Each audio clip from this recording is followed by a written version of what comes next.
vais bientôt quitter cette réalité. On est de retour. Comment choisit-on?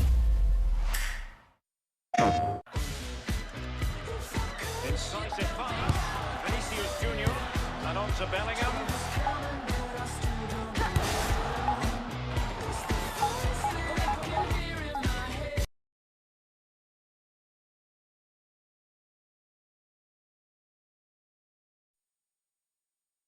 PlayStation. Supportez les Bleus avec la nouvelle Volkswagen ID.3, voiture officielle de l'équipe de France.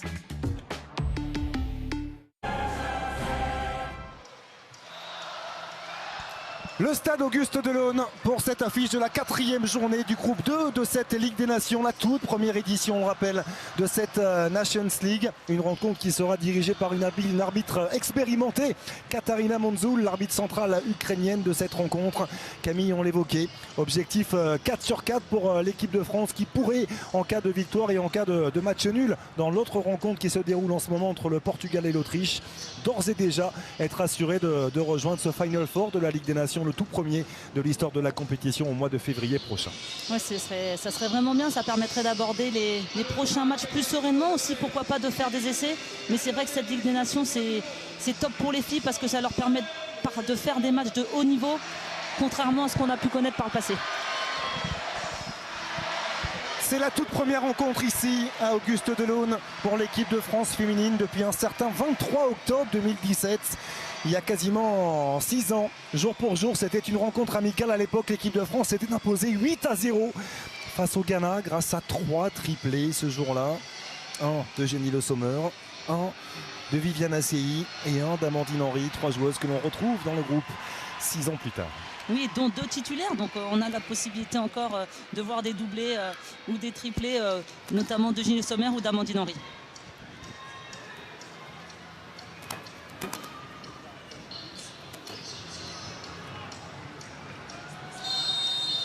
Eugénie Le Sommer pour donner le coup d'envoi de cette affiche de la 4e journée du groupe 2 de la Ligue des Nations. L'équipe de France reçoit la Norvège devant plus de 12 000 personnes présentes ce soir ici au stade Auguste Delaune. Tout ceci 4 jours après la victoire de Buzyn ramenée d'Oslo face à cette même formation norvégienne. 2 petits ajustements, on rappelle, du côté d'Hervé Renard et de l'équipe de France. En l'absence de Selma Bacha suspendue, c'est Sandy Toletti qui retrouve un rôle de titulaire dans le cœur du jeu, et Sandy Baltimore titularisé dans le couloir droit en lieu et place de Kalidiatou Dialli. Une première opportunité pour les Norvégiennes lancée dans le dos, finalement non, le drapeau qui va se lever. C'est jamais évident d'enchaîner face à cette même nation 3 jours, 4 jours après, parce qu'il faut beaucoup de se connaissent, elles ont l'habitude d'avoir joué l'une contre l'autre, donc c'est intéressant aussi d'avoir des changements pour amener un peu plus d'incertitude. Et la ligne défensive de l'équipe de France, elle, ne change pas. Constance Picot titularisée dans les buts. Wendy Renard associée à Grid Jembok. Et dans les couloirs, Elisa De Almeida et Sakina Karchaoui. De la continuité aussi de la part d'Hervé Renard dans ses choix. C'est important, hein, l'ossature, la ligne défensive, elle est très importante. Il faut qu'elles aient des automatismes, aussi bien dans l'utilisation du ballon, mais également pour défendre. Donc c'est bien qu'ils confirment les mêmes choses. Et la bonne récupération d'Amandine Henry à l'origine qui a pu trouver Julie Dufour. La première accélération de Julie Dufour, 2e titularisation de suite en bleu pour elle qui découvre l'équipe de France et qui l'a découvert de fort belle manière vendredi à Oslo. Amandine Henry, la qualité du gelon pour mettre ce ballon dans la surface vers Sandy Baltimore qui était venu se réaxer. On ne parvient pas à se dégager du côté des Norvégiennes avec Sakina Karchaoui pour tenter d'en profiter. La remise en jeu finalement sera en faveur de la Norvège de Leif Gunnar Schmerud. Karine en évoquait une ambiance très appréciable ce soir à Auguste Delaune, c'est le cas, hein. Plus de 12 000 personnes malheureusement. Il y a un invité surprise de dernière minute, c'est la pluie. On est désolé pour vous. Effectivement, c'est la pluie, mais je suis bien protégée. J'ai la chance de pouvoir être à l'abri. Alors 12 000 personnes, oui, c'est bien Xavier, mais on a quand même entendu les joueuses qui avaient appelé le public français à venir en nombre parce que c'est que la moitié du stade qui est rempli. C'est vrai qu'on est en période de vacances scolaires, que demain c'est férié, donc les Bleus ont envie d'être soutenus encore plus, mais en tout cas l'ambiance est belle, le stade est absolument magnifique et la qualité de la pelouse aussi c'est très important. Elle est absolument parfaite. Reims qui a joué samedi, hein. On le rappelle, un succès 1-0 pour les joueurs de Will Steele face à Lorient. Pelouse en excellent état, vous faites bien de le rappeler. Effectivement, un excellent déplacement là aussi. De Jenny Le Sommer, non, finalement, pas si bon que cela. Parce que le drapeau s'est levé du côté de l'assistante de Madame Manzoul. Oui, c'est vrai que Sandy a mis un tout petit peu de temps à la donner à Eugénie. On sait qu'elle aime bien rentrer sur son pied gauche, Baltimore. Et l'appel de Le Sommer était intéressant, mais lui a mis un petit peu de temps à lui donner. Du coup, elle était hors jeu. 13e match déjà sur le banc de l'équipe de France pour Hervé Renard. 9 victoires en nul, 2 défaites si l'on inclut cette défaite au tir au but face à l'Australie. Mais on sait quand on est entraîneur, on n'aime pas trop parler de défaite. C'est un match nul à l'issue du temps réglementaire. Ouais, c'est un match nul. Après, forcément, ça reste un goût de défaite. Même pour eux, cette élimination en Coupe du Monde qui a été cruelle après des pénaltys, une aussi longue série. Mais voilà, ils ont la chance d'avoir les Jeux Olympiques qui arrivent dès l'été prochain. Donc c'est bien, c'est un nouvel objectif. Il y a cette Ligue des Nations, donc il y a des beaux objectifs en perspective. Et on rappelle par rapport au JO que c'est un énorme challenge et qu'il y aura une concurrence très très féroce parce qu'il n'y a que 18 joueuses qui seront emmenées par Hervé Renard dans le groupe France. Donc voilà, il y a beaucoup de concurrence notamment en attaque. Il faut être forte à tous les matchs pour gagner sa place. Ah, c'est un groupe qui sera particulièrement resserré, effectivement. Ce sont des rassemblements importants pour les Bleus. Assuré bien sûr d'être qualifié et de disputer ce tournoi olympique en tant que pays hôte de ces Jeux Olympiques. On a hâte de retrouver sur notre sol français. Elles sont sous pression déjà les Norvégiennes avec la récupération de Sandy Toletti qui tentait de s'appuyer sur Grace Gayoro. Mikkelsen qui est pressé par Eugénie Le Sommer. Et du coup elle vient rendre aussitôt ce ballon à l'équipe de France. C'est intéressant, de suite on voit le bloc français qui est très haut, qui met la pression à l'équipe norvégienne et qui leur permet de récupérer le ballon haut. Voilà, ça leur permet d'être de suite dans le camp adverse. Le bon travail de protection, on a vu de Sandy Baltimore pour repasser intelligemment par l'axe. Sakina Karchaoui. Amandine qui touche déjà beaucoup de ballons. La milieu de terrain de Angel City aux États-Unis.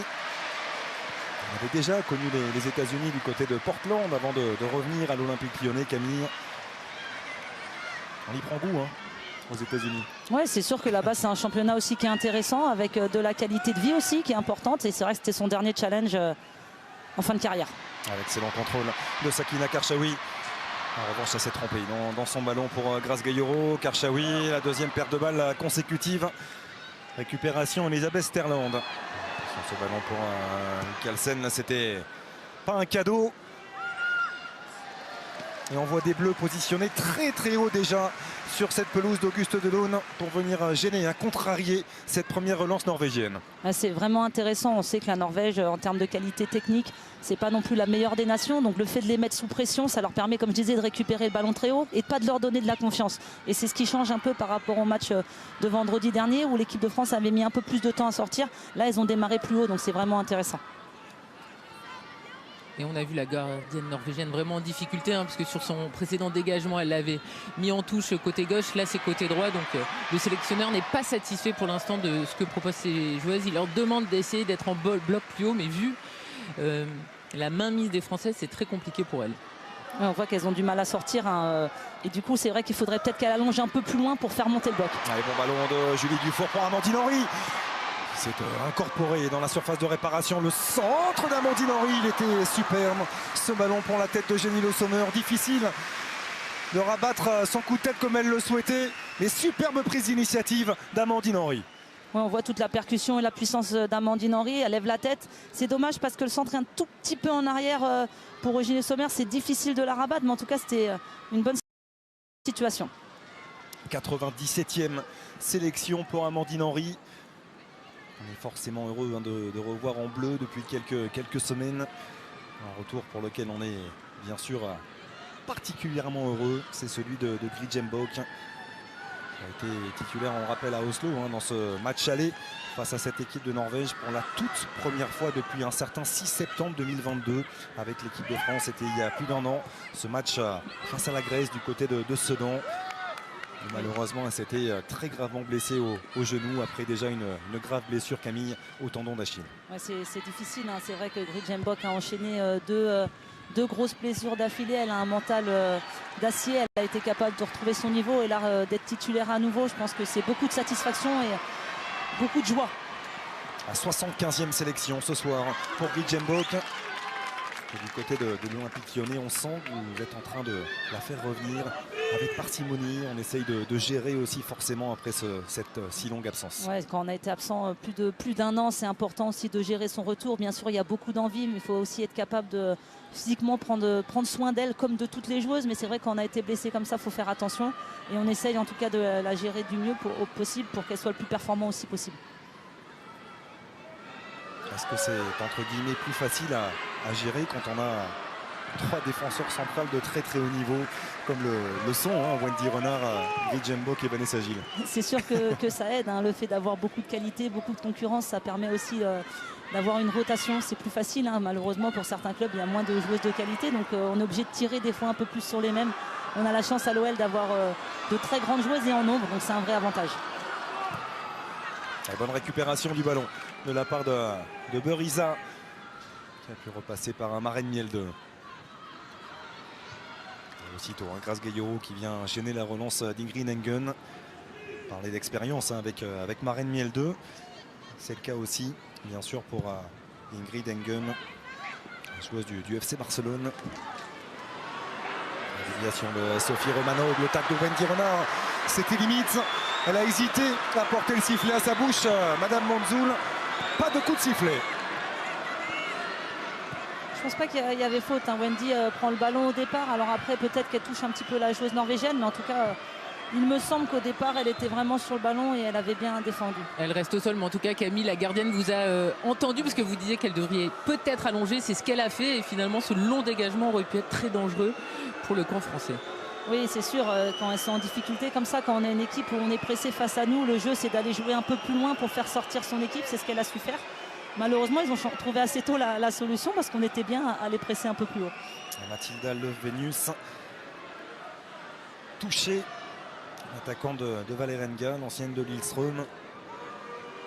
Deuxième sélection pour elle simplement, qui découvre également cette sélection norvégienne.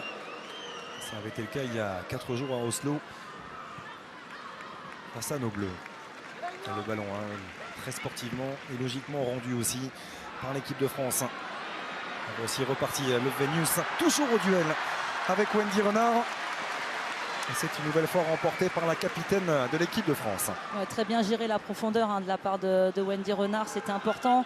Elles ont tendance à plonger dans le dos justement de Guy Jembok. Mais Wendy a très très bien géré. La relance d'Arviken avec Mielde. Mielde en une touche. Karina Sevic tente de déborder. Sakina Karchaoui. Ça a fonctionné, non, parce qu'il y a le superbe tacle glissé de Sandy Toletti, même si ce sera un corner, le premier en faveur des Scandinaves. On revoit là ce ballon long dans la course pour la Norvégienne, mais très très bien défendu. Elle joue avec son corps aussi. Wendy qui s'impose de suite. C'est important sur ses premiers ballons. Légèrement bougé physiquement. Oui, mais c'est le jeu.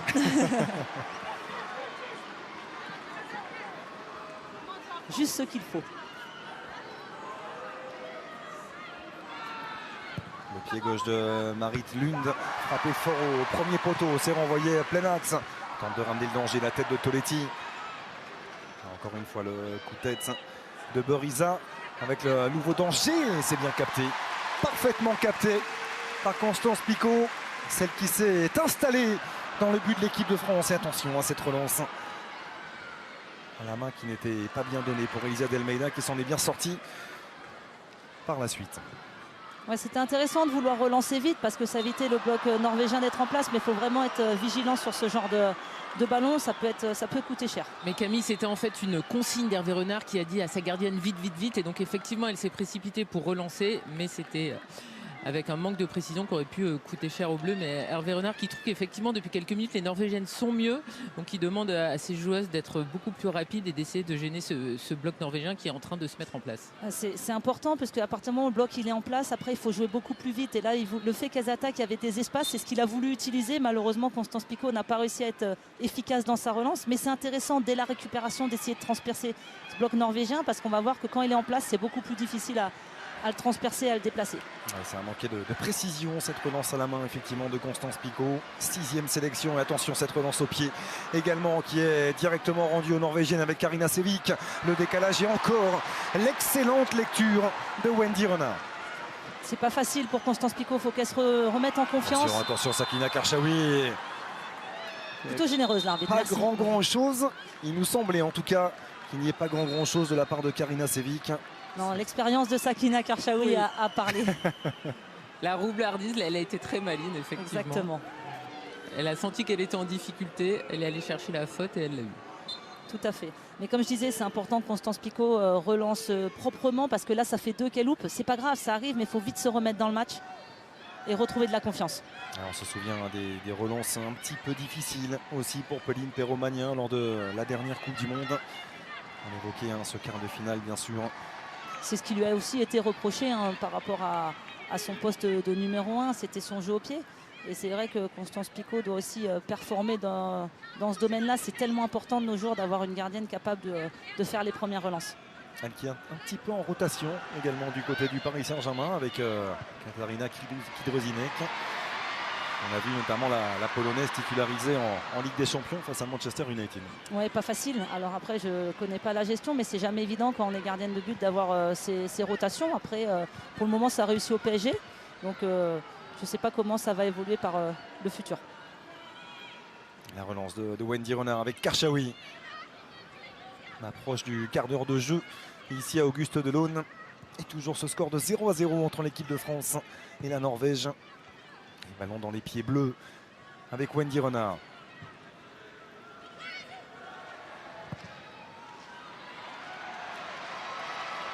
On voit un peu ce manque de solution où on essaye de jouer un ballon long. Heureusement, on est sur les deuxièmes ballons.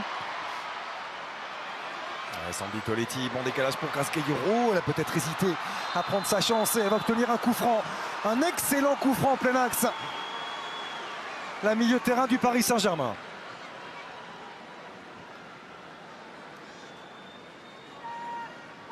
On revoit là, c'est vrai qu'elle est complètement en retard.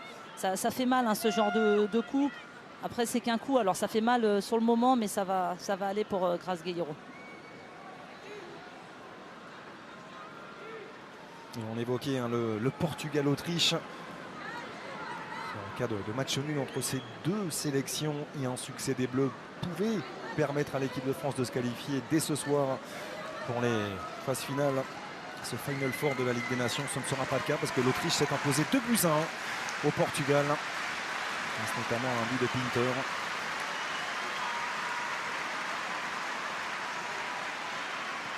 Au classement, on retrouve les Autrichiennes provisoirement à 3 points avec ce point du match nul pour les Bleus.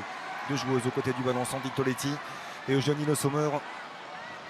Ce sera pour la Madrilène, Sandy Toletti, c'était cadré et c'est touché, repoussé par Aurora Mikkelsen.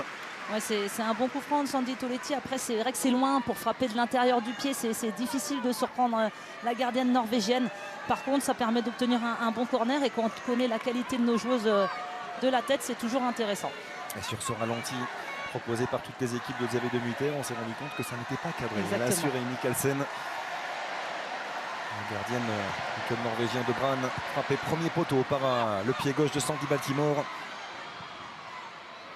Et L2 qui ne parvient pas à se dégager. Récupération du four avec Grijembok. Et du four intelligemment qui ressort jusqu'à Sakina Karchaoui. Le centre de Karchaoui. Deuxième poteau, elles ne se sont pas parlé les deux joueuses norvégiennes. Et ça reste dans les pieds des joueuses de l'équipe de France. Gayoro, elle peut prendre sa chance. Elle a hésité dans un premier temps. Julie Dufour. Et bien voici la prise d'initiative que l'on aime tant de l'ancienne bordelaise, de l'ailière du Paris FC. C'est elle qui avait tout déclenché à Oslo il y a 4 jours. Elle n'était pas loin de le faire de nouveau. Ouais, c'est intéressant, sa feinte de frappe pour se remettre de suite après sur son pied droit, d'enchaîner. C'est dommage, elle prend le ballon un petit peu en dessous. C'est un ballon ascendant, elle ne met pas assez de puissance, mais en tout cas, très belle prise d'initiative. 2 buts marqués en ce début de saison avec le Paris FC. Oui, en championnat, en Ligue des Champions, elle a marqué aussi beaucoup de buts. C'est vraiment, elle est à l'initiative de la qualification du PFC en Ligue des Champions, comme toute l'équipe. Mais c'est vrai qu'elle a été très très performante, aussi bien contre Wolfsburg, contre Arsenal. On peut vraiment les féliciter pour leur qualification. Et on ne cesse de parler d'un groupe de France qui se renforce mois après mois, saison après saison. La parfaite illustration sans doute, Camille, c'est la qualification de nos 3 clubs français pour la phase de groupe de la Ligue des Champions. On rappelle votre groupe, le groupe de l'Olympique Lyonnais avec le Slavia Prague, St. Pölten. Et Brann, équipe Brann. norvégienne justement. Ça, on va sûrement retrouver certaines joueuses. La gardienne, Aurora Voilà. Mikkelsen notamment, la gardienne de ce club norvégien de Brann. Dans le groupe C, le Paris Saint-Germain sera avec le Bayern, l'AS Roma et l'Ajax. Et dans le groupe D, pour le Paris FC, un groupe particulièrement relevé avec Chelsea, le Real Madrid de Sandy Toletti et donc Haken et le Paris FC. Oui, un groupe avec beaucoup de qualité, mais vu ce qu'elles ont fait cet été, capables d'éliminer Arsenal, d'éliminer Wolfsburg, finaliste l'an passé, elles sont capables de se qualifier, elles ont beaucoup de qualité et ça va être des groupes très, très intéressants et très relevés. 5 victoires en 5 matchs, comme l'Olympique Lyonnais, pour le moment en championnat pour le Paris FC. Allez, l'occasion maintenant de vous proposer de jouer avec nous pour participer à notre grand jeu et tenter de remporter la somme exceptionnelle de 50 000 € envoyés foot par SMS au 74 600. 50 000 € à gagner, foot par SMS au 74 600. Bonne chance à vous. Et attention à ne pas offrir ce genre de possibilités. Ouais, on défend pas bien, on défend pas à l'axe, on défend par rapport à son adversaire direct et c'est vrai qu'on ouvre des portes, il faut vraiment penser à défendre l'axe et là ça a permis, en une passe on a la moitié de l'équipe éliminée. Ah, le bon centre avec ce petit rebond, très bonne intervention de Constance Picot qui est venu écarter ce ballon, on l'a vu, écarter au maximum de l'axe. Sandy Baltimore, et Elisa Delmeida qui proposait de nouveau une solution, elle a préféré conserver ce ballon avec Amandine Henry. Oui, après, c'est vrai que la différence entre Baltimore et Diani, c'est que Baltimore demande beaucoup dans les pieds. Quelquefois, elle manque un peu de prise de profondeur. Et du coup, on a du mal aussi à mettre en difficulté par des appels dans le dos. Pour l'instant, on voit beaucoup de joueuses viennent au ballon. Il faut être capable d'étirer ce bloc, de les faire reculer pour avoir des espaces entre les lignes. Enchaîner, rester concentré, disait Hervé Renard. Conserver au maximum cet équilibre ainsi important. Qui se méfiait quelque part de cette rencontre parce que même s'il y a beaucoup d'absentes, on a parlé d'Ada Gerberg, de Graham Hansen, de Guro Reiten bien sûr, ça reste une équipe dangereuse. C'est une équipe qui est solide, qui est très solide athlétiquement, qui travaille aussi, qui a envie de faire des bons résultats. Elles ont eu un début de Ligue des Nations avec beaucoup de difficultés, donc elles ont envie de se relancer. Elles savent que la qualification est impossible, mais elles ont envie de faire des choses. Et Sandy Baltimorel est partie dans ses œuvres avec le centre pied droit qui malheureusement file directement dans les gants de Mikkelsen. C'est dommage, c'est ça qu'on l'attend aussi. Sandy Baltimore, c'est bien quand elle décroche, mais quand elle est capable de percuter comme ça, d'amener vraiment de la supériorité numérique, d'être capable d'éliminer dans le 1 contre 1, c'est intéressant. C'est dommage que son centre n'a pas été assez redressé. L'objectif pour les Norvégiennes, même si la qualification pour le Final Four est quasiment d'ores et déjà compromise, mais c'est bien sûr de rester dans cette Ligue A de la Nations League. On rappelle que c'est la toute première édition, c'est le même fonctionnement que chez les garçons. La quatrième, l'équipe qui termine quatrième est reléguée à l'échelon inférieur en Ligue B. Ça va être l'objectif de la Norvège dans cette deuxième partie de phase de groupe. Complètement, c'est important pour elle pour regarder des matchs de haut niveau et puis également aussi penser à cet Euro qui va arriver assez vite. On en a parlé, ils vont sûrement changer de sélectionneur, donc on ne sait pas si celui-ci sera confirmé ou pas. Mais en tout cas, il y a encore du travail et la Norvège, il ne faut pas oublier que c'était une des meilleures nations il y a quelques années et du coup, elles ont du mal à rester là-haut. Leif Gunnar Schmerud qui connaît cette sélection norvégienne pour l'avoir dirigée à 2 reprises en intérim déjà, en 2016 et en 2020. Il a été notamment en charge des U21 de la Norvège. C'est une jeune génération qu'il maîtrise aussi. Il y a cette possibilité de le voir rester dans ce rôle-là, même si pour l'instant on l'a annoncé comme intérimaire simplement du côté de la sélection, suite au départ de Degerise. Le relais avec la remise qui manque de précision de la part de Love Venus. Et le long dégagement de Constance Picot. Tête de Grace Gayero au point de chute. Tête de dévier pour Julie Dufour. Récupération. Grace Gayero.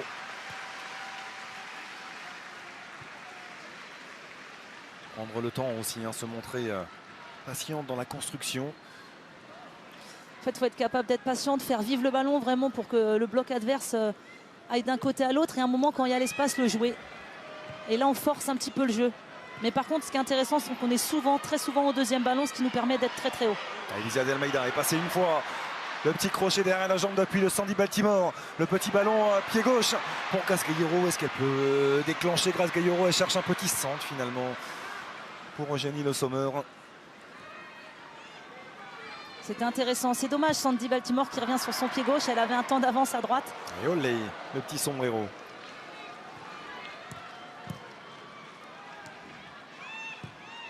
Quand on joue faux pied comme ça, couloir droit, c'est un réflexe forcément.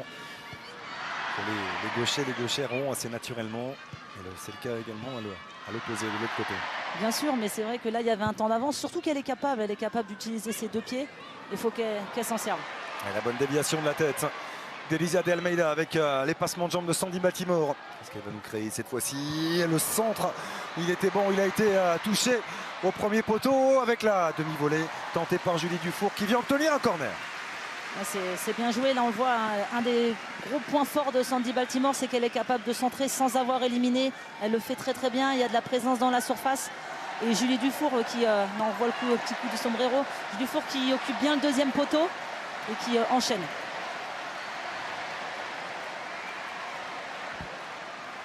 Et les premiers, allez les Bleus qui descendent des travées de ce stade Auguste Delaune.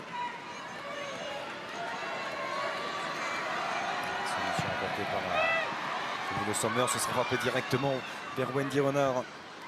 C'est glissé par Grijembok, Baltimore, elle va déclencher Sandy Baltimore et ça prenait le chemin de la lucarne opposée. La superbe parade d'Aurora Mikkelsen. Magnifique, magnifique, hein. On voit sa qualité. Elle fait semblant de rejouer avec Mbok, mais non, elle enchaîne.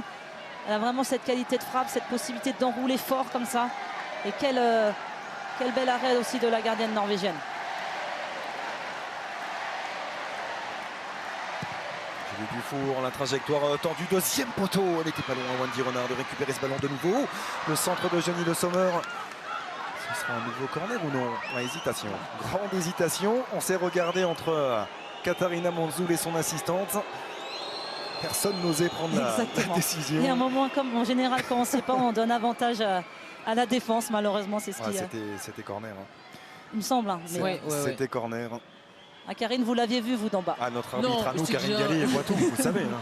J'ai un écran de contrôle. Je ne vais pas mentir aux gens. Effectivement, sur l'écran de contrôle, on voit bien que c'est une Norvégienne qui avait touché le ballon en dernier et que Wendy Renard avait raison de réclamer un nouveau corner.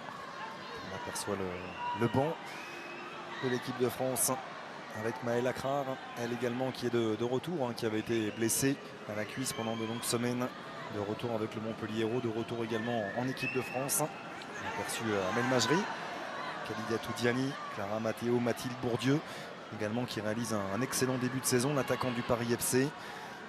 Estelle Cascarino ou encore Léa Le Garec, un banc de grande qualité, lequel figure Vicky Béchaud aussi, qui avait apporté tant de choses pendant cette dernière Coupe du Monde lorsqu'elle entrait en jeu à chaque fois.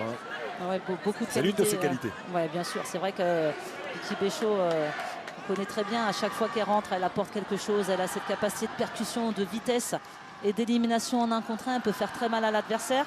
C'est une jeune joueuse, donc elle a du mal quelquefois à confirmer sur 90 minutes, mais en tout cas à chaque fois qu'elle rentre, que ce soit avec son club ou avec l'équipe de France, elle apporte quelque chose, donc c'est très très intéressant.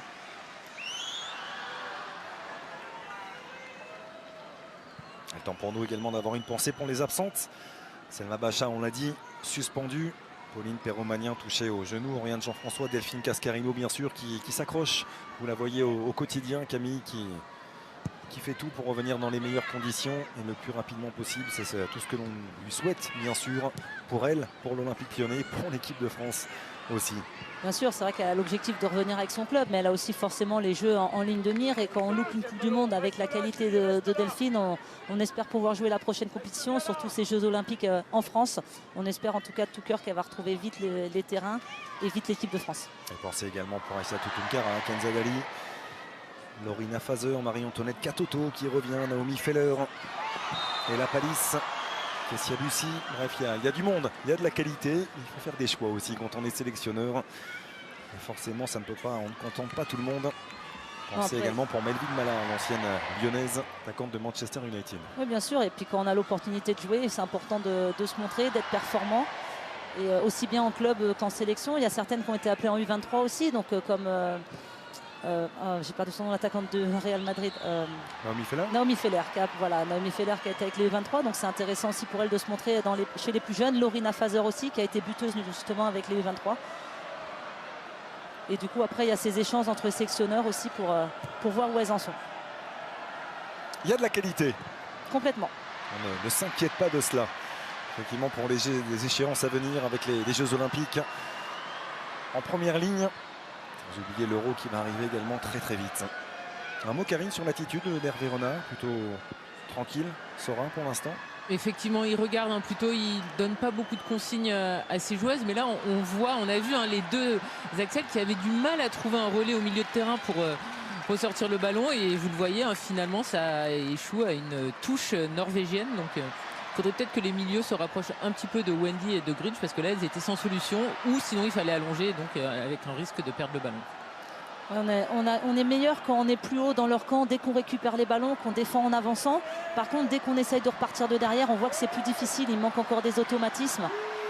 Par contre, à la transition, on peut être intéressant. Sophie Romano qui a été dépossédée du ballon avec Sandy Toletti. L'appui sur le Sommer qui a fonctionné. On peut écarter à droite vers Sandy Baltimore qui pénètre dans la surface. Elle a levé la tête, Sandy Baltimore, le centre-pied droit qui est contré.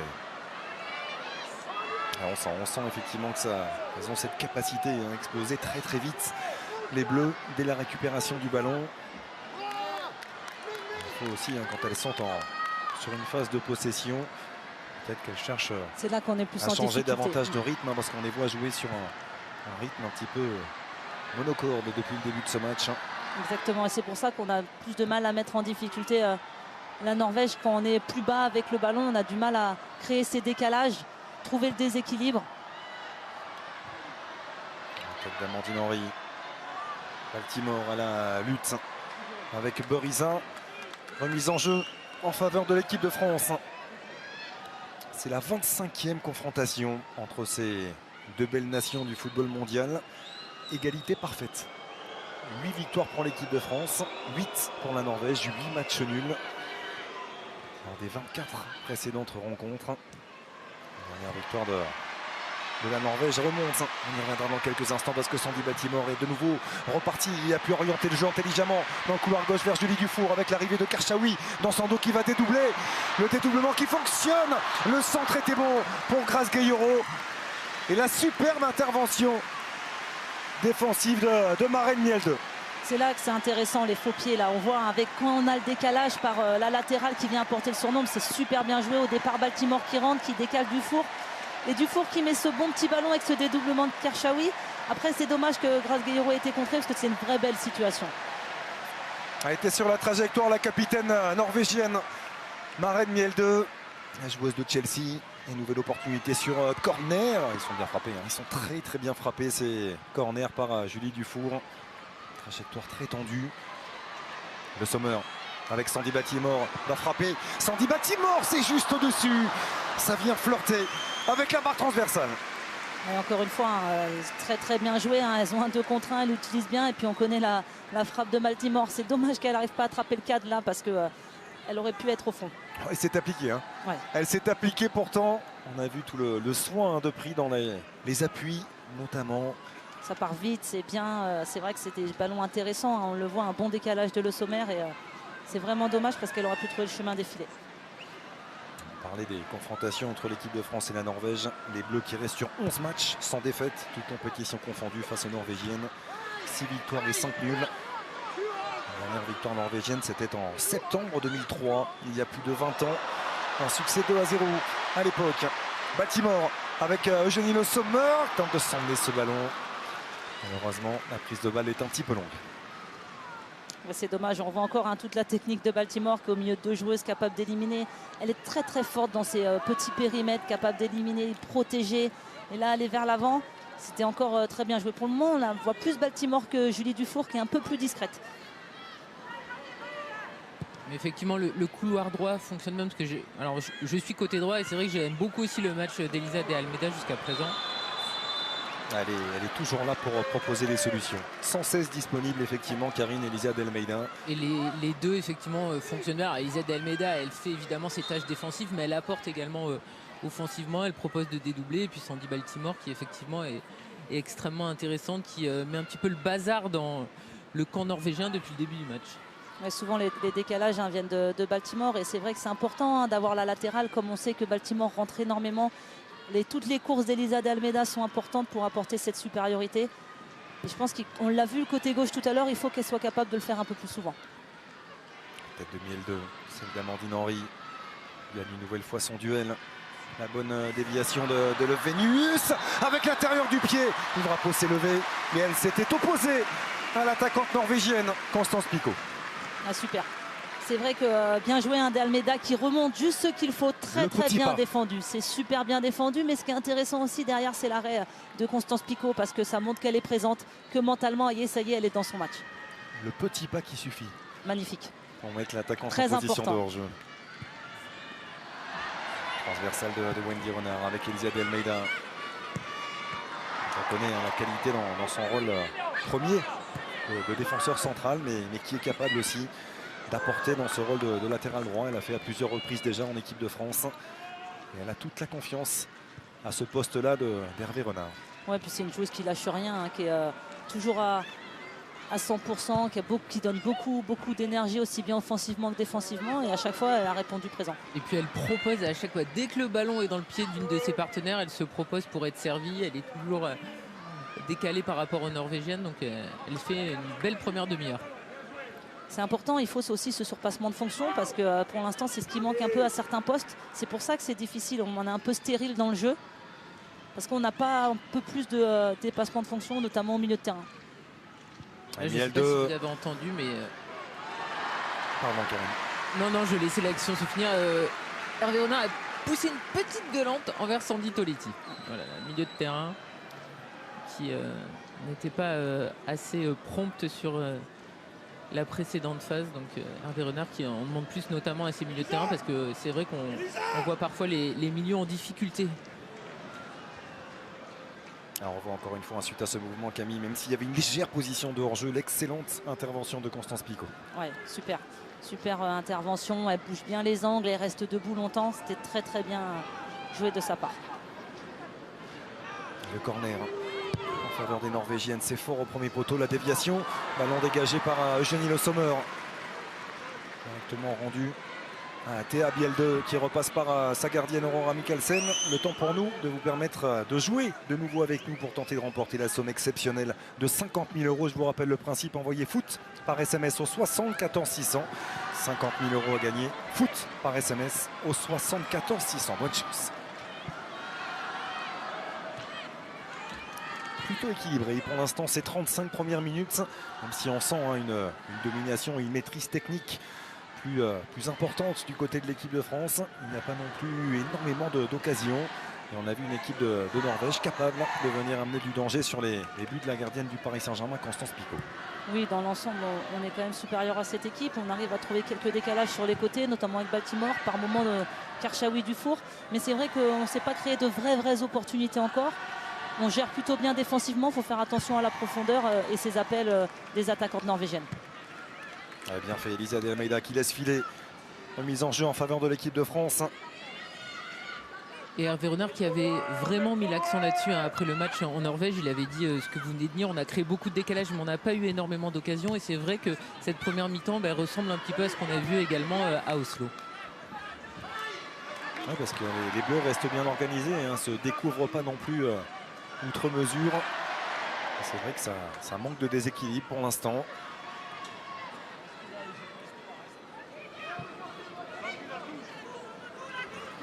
Lund qui sera pas récupéré par les Norvégiennes avec la touche concédée par Ingrid Engen.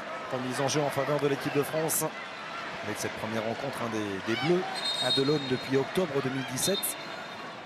Depuis 6 ans, cette victoire face au Ghana, il y avait également eu déjà ici dans l'histoire de l'équipe de France féminine une rencontre à Reims. C'était il y a un peu plus de 10 ans, en juin 2013, entre l'équipe de France et la Norvège. Et les Bleus s'étaient imposés en 1-0 grâce à un but d'une joueuse que l'on n'a pas envie d'oublier, bien sûr, qui est toujours là sur les pelouses de D1 et qui fait toujours aussi mal, c'est Gaëtan Tiné. Bien sûr, qui fait aussi un très gros début de saison, à l'image de ses coéquipières du PFC, qui malgré son âge, quand je dis ça, c'est vraiment pas péjoratif. Moi, je suis admiratif puisqu'on est de la même génération. Elle a 1 an de moins que moi et quand je vois ce qu'elle est encore capable de faire, aussi bien physiquement mais également mentalement, c'est très très fort. Elle force l'admiration, Gaëtane Bien Thiné, sûr. effectivement, dans ses performances, ses prestations, dans le niveau qui est le sien. Oui, parce À son âge non avancé, Non, mais à bien son sûr. âge un petit peu Non, certain. elle a, pour une elle a joueuse. toujours ses qualités techniques, sa vision du jeu, et ça on ne le perd pas. Mais par contre, c'est vrai qu'athlétiquement, elle est capable de répéter les efforts, elle est capable sur les gros matchs d'être performante et mentalement, parce qu'il y a aussi l'aspect mental. Ça fait des années où elle est au très haut niveau et elle continue à performer. Elle a tiré vers le haut des joueuses comme Julie Dufour, on l'évoquait, comme Clara Matteo également, qui est présente sur le banc ce soir. Grace Gayoro, elle a vu à droite la solution apportée par Sandy Baltimore. Le bon contrôle.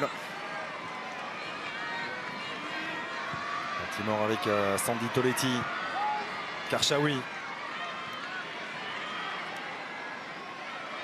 Le crochet extérieur pour éliminer de Sakina Karchaoui. Le centre était bon. Il a été touché, ce sera un corner.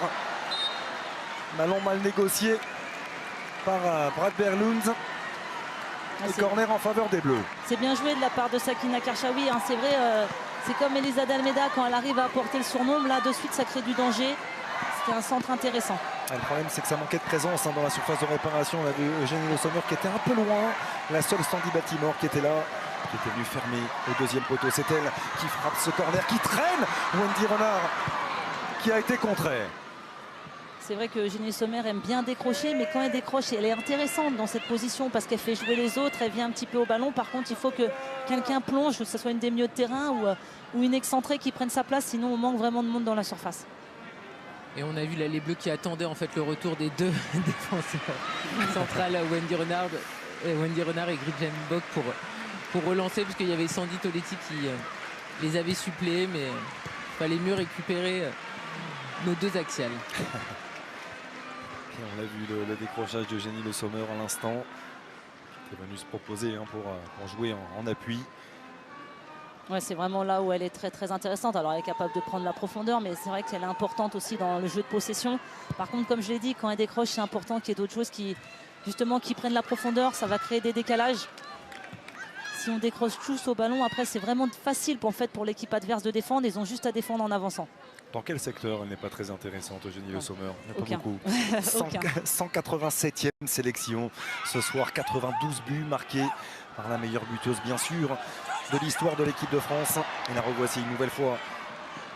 On en parlait de rigueur, de sérieux, de professionnalisme et d'investissement quand on évoquait la longévité de Gaëtane Thiné. C'est bien sûr le cas également pour Eugénie Le Sommer. Oui, bien sûr. Et puis là, elle est sur une forme étincelante. Hein. C'est vrai que la Coupe du Monde, son retour en équipe de France lui a fait énormément de bien. Elle fait une très belle Coupe du Monde. Elle a retrouvé vite les chemins défilés avec les Bleus et également avec son club, elle est très performante. 5 matchs, 5 buts. Très performante. C'est assez simple Voilà. pour Eugénie Le Sommer. Et avec un temps de jeu qui a été aussi géré, puisqu'on sait qu'elle enchaîne beaucoup. Donc sans ayant joué à chaque fois 90 minutes, elle est capable d'être très très performante.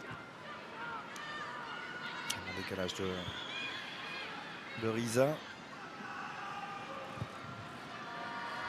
qui a signé du côté de l'Atlético, l'ancienne de Manchester United, ville de Boriza.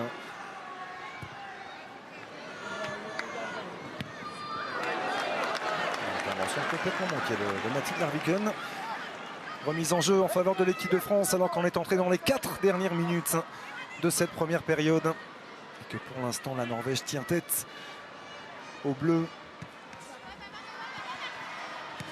La qualité technique, la voici, de Sandy Baltimore. Et la Marseillaise qui est en train de prendre possession d'Auguste Delaune.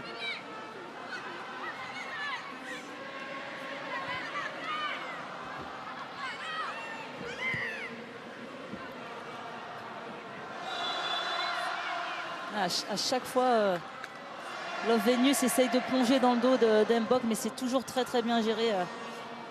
Voilà, les hors-jeu, c'est limite. Hein, pour moi, il n'y est pas.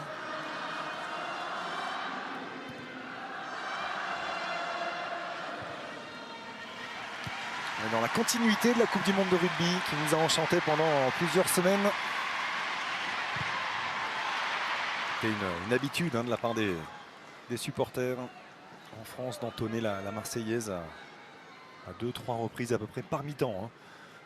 C'est énorme, c'est vrai. C'est vrai qu'en général, les Français, on n'est pas toujours fiers de notre nationalité. C'est important justement aussi d'être fiers de ses origines. Et là, d'entendre la Marseillaise, ça fait forcément plaisir aux joueuses, même si elles sont concentrées.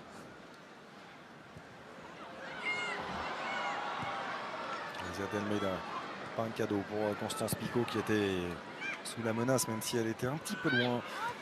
Love Venus. Constance Picaud qui est vraiment dans son match. Hein. Elle a eu un tout petit peu de début difficile. 2-3 relances un peu difficiles. Mais là, on la voit. Hein. Elle commande sa défense. Là, son jeu au pied. Pas un ballon facile. Elle l'a très bien négocié. C'est bien. Les 2 dernières minutes de cette première période. Le long ballon d'Arviken pour personne. Ce sera un renvoi au 5,50 m pour Constance Picaud. On parlait de ce but qui est un petit peu, pas énervé, mais un petit peu chagriné, dira-t-on, Hervé Renard, ce but encaissé en Norvège. Je rappelle, c'est 4 clean sheets sur les 5 derniers matchs disputés par l'équipe de France. On n'a jamais envie de prendre des buts. Hein. Forcément, la soirée aurait été plus belle si la France n'avait pas encaissé de but. Après, il y a une réaction rapide, c'est ça aussi qui est intéressant, oui. Puisque Wendy Renard a quand même vite mis finalement le but de la victoire. Donc les Bleus n'ont pas douté. Sur une nouvelle passe décisive de Selma Bacha. On ne cesse de parler de la qualité de son pied gauche. On a une nouvelle fois pu l'apprécier. Elle peut prendre sa chance. Elle était loin, mais c'est très bien tenté cette frappe de la part d'Ingrid Engen. Ouais, c'était le jeu, hein. C'est vrai, ce ballon est remis et repoussé par Renard. Et là, elle contrôle et l'enchaîne, c'est vraiment le jeu. Après, elle apprend pas très bien. Du coup, son ballon ne met pas en difficulté Picaud. Engen, la milieu de terrain du Barça, qui a tout remporté la saison dernière. La Liga, la Ligue des Champions, bien sûr. Le FC Barcelone qui a été récompensé d'ailleurs lors de la cérémonie des Ballons d'Or où vous étiez, ma chère Karine Galli. Barça, exactement. Club de l'année. Et Aitana Bonmati notamment, sans surprise, joueuse de la saison, elle qui a reçu ce ballon d'or féminin. Elle a été exceptionnelle sur les terrains et elle a également fait un magnifique discours hier soir. Elle a eu une standing ovation et c'est un discours très inspirant. Et pour ceux qui ne l'ont pas écouté, je les encourage à aller voir ce qu'elle a dit parce que c'était très beau. On parle de joueuses inspirantes en dehors du terrain, mais sur le terrain aussi, elle est particulièrement. Aitana Bonmati, on en reparlera dans quelques instants. Jenny Le Sommer légèrement bousculée par Miel 2. Toute l'expérience de Maren Miel 2. Et il y aura 1 minute de temps additionnel. Attention à Beriza, la relance plein axe. C'est récupéré par Sandy Toletti. Karchaoui.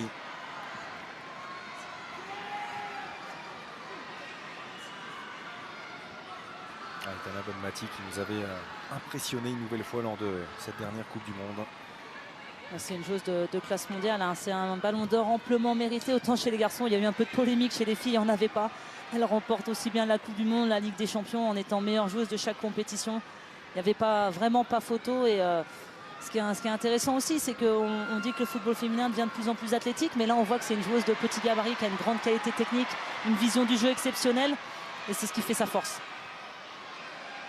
C'est pas sans nous rappeler Andrés Iniesta et Xavi, bien sûr. L'ADN du FC Barcelone, le coup de tête. Oh, la mauvaise intervention. Même s'il y a le drapeau qui s'est levé et qui va venir priver Sandy Toletti d'une nouvelle réalisation en bleu.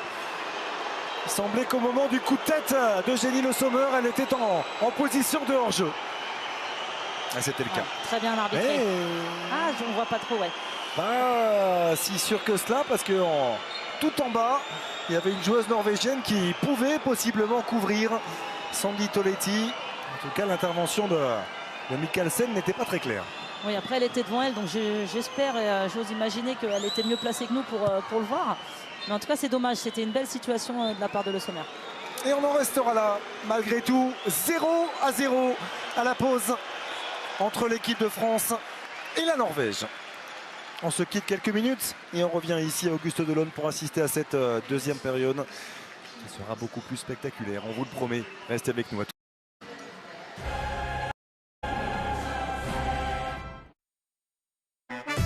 Supportez les Bleus avec la nouvelle Volkswagen ID.3, voiture officielle de l'équipe de France.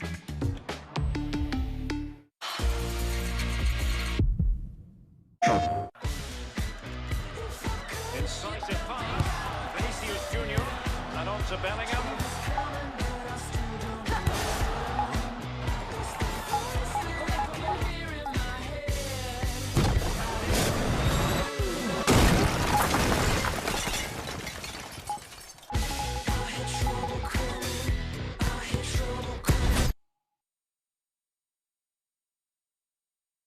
PlayStation.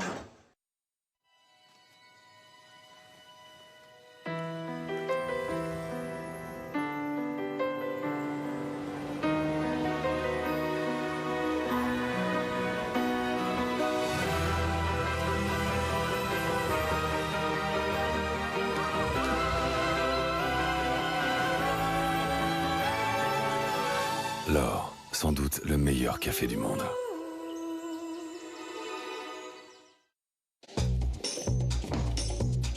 Le mouvement Vinted, c'est vous. Vous êtes convaincu qu'il est possible de trouver l'inspiration chez quelqu'un d'autre, même à l'autre bout de la France. Et que nous pouvons faire attention à la fois à notre porte-monnaie et à l'environnement. Merci d'offrir depuis 10 ans déjà une seconde vie aux vêtements. Et ce n'est que le début. Consommez mieux et économisez plus. Poursuivez le mouvement avec Vinted. Ça nous arrive à tous d'être un peu ailleurs. On pense aux factures à payer, à sa journée de travail compliquée. Mais bon, avoir la tête ailleurs, le plus souvent, c'est pas très grave. Enfin, ça dépend où. En ville, un accident mortel sur 5 est dû à l'inattention. Quand on est sur la route, on ne peut pas être ailleurs. Association AXA Prévention. À gauche, Patrick prépare un gâteau avec une farine de blé 100% français qui améliore la rémunération des agriculteurs. À droite, Patrick se demande comment cette farine peut ne coûter que 89 centimes d'euros le kilo. Eh bien c'est simple Patrick, c'est une farine de blé filière U issue d'un partenariat noué avec une coopérative d'agriculteurs. Une farine de blé français filière U à 89 centimes d'euros le kilo? C'est ça, des valeurs fortes et des prix bas. U, commerçant, autrement.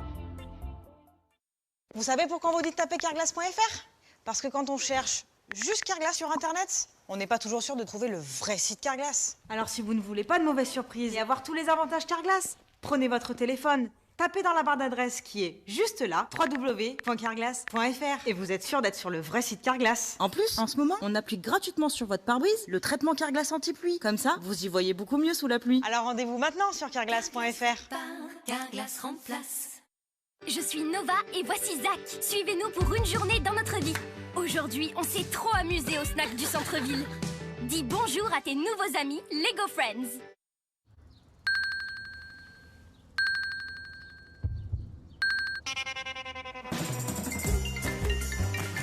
Allô?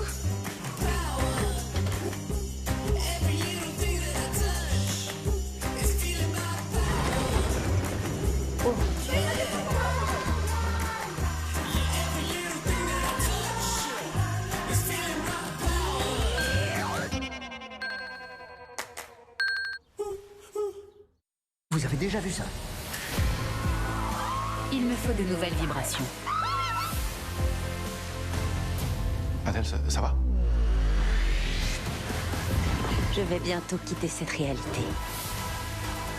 On est de retour. Comment choisit-on?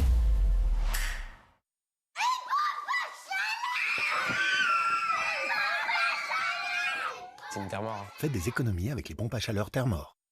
Ah ouais, pas mal la nouvelle télé là. 279 € chez Electrodépôt. QLED, UHD, 4K, 127 cm, 279 €. Ok, ouais, je suis sûr qu'elle fait pas. Télé connectée? Si, regarde-moi, c'est pas loin. Alors déjà, ça, c'est des manchots.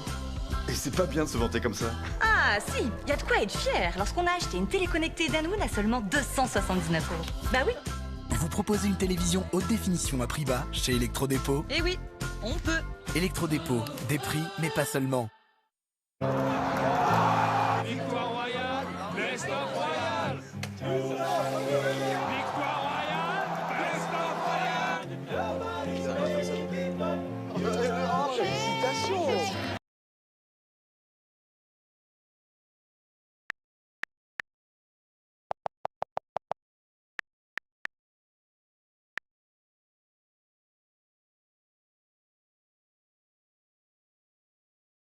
Zocht en gevonden van de Donk.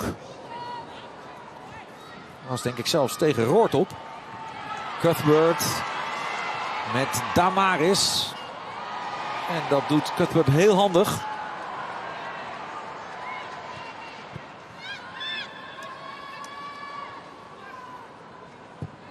Doherty. Dijkstra. Ja, dat is nu geel aan die kant natuurlijk. Gaat 100% voor de bal, maar is daarna te laat. Zelfs de vermoorde onschuld, maar ik denk niet dat ze de bal raakt. En wel vol de voet van Cuthbert. Dan is dit een harde aan de kant van Nederland hoor. Hier.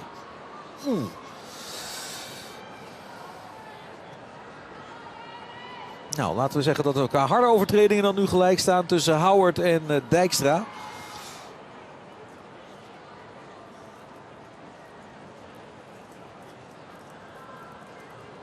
En soms moet je maar blij zijn dat er geen videoscheidsrechter is.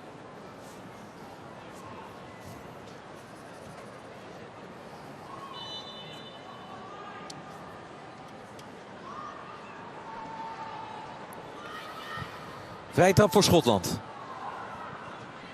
Weggehaald door Brugs. Van der Donk weg terug durfde Van der Donk niet aan. Maar dit is ook niet bepaald goed. Evans pikt op. Corsi. Wie gaat er dan achteraan in de hoek? Pelova moet wel. Hetzelfde geldt voor Emsley. Pelova. Handig de bewegingen. En de voortzetting prima. Dijkstra. Hoort helemaal vrij. Maar dat duurt te lang. En Corsi kan met de aanvoerdersband in de hand dat uiteindelijk herstellen.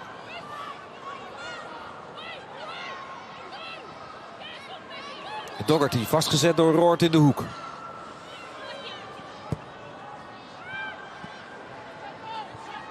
Heel Nederland schrijft nu op. Opnieuw. Corsi.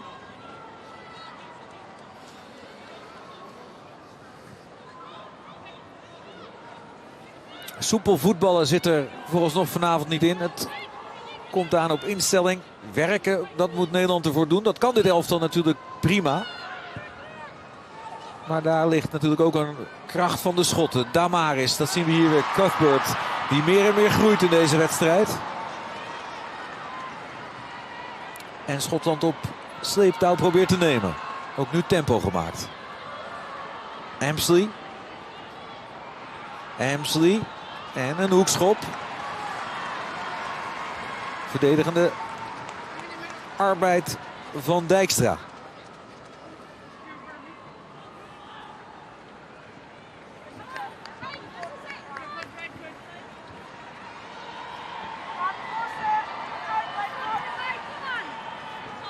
Daar komt onder meer Jenna Clark.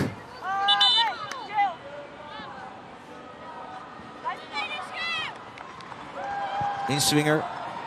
Die loopt er tegenaan. Corsi maar half.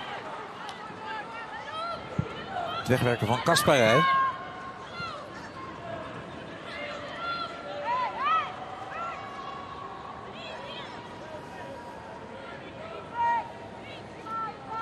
Zo verandert het wedstrijdbeeld in de eerste 10 minuten na rust eigenlijk niet. Evans gooit. Dit is een kans om te counteren. Dat gebeurt door die overname van Van der Donk. Beresteyn. Roort in het midden. Beresteyn. Kan ze er langs in de 1 tegen 1. Beresteyn. Beresteyn. Nog altijd. Het is in ieder geval druk in het 16 meter gebied. Daar staat behoorlijk wat oranje. Dus Kasparij, maar gewoon voor. Waarom niet? Pelova. Dubbele dekking, daar komt.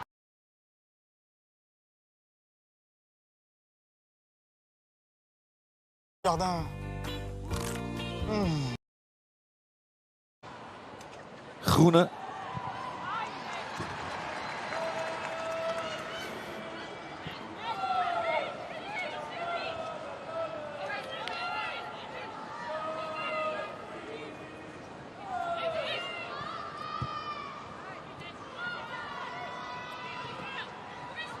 Cuthbert opnieuw met de overname. Die is op dit moment overal te vinden op het veld. 25-jarige middenvelder van Chelsea dus.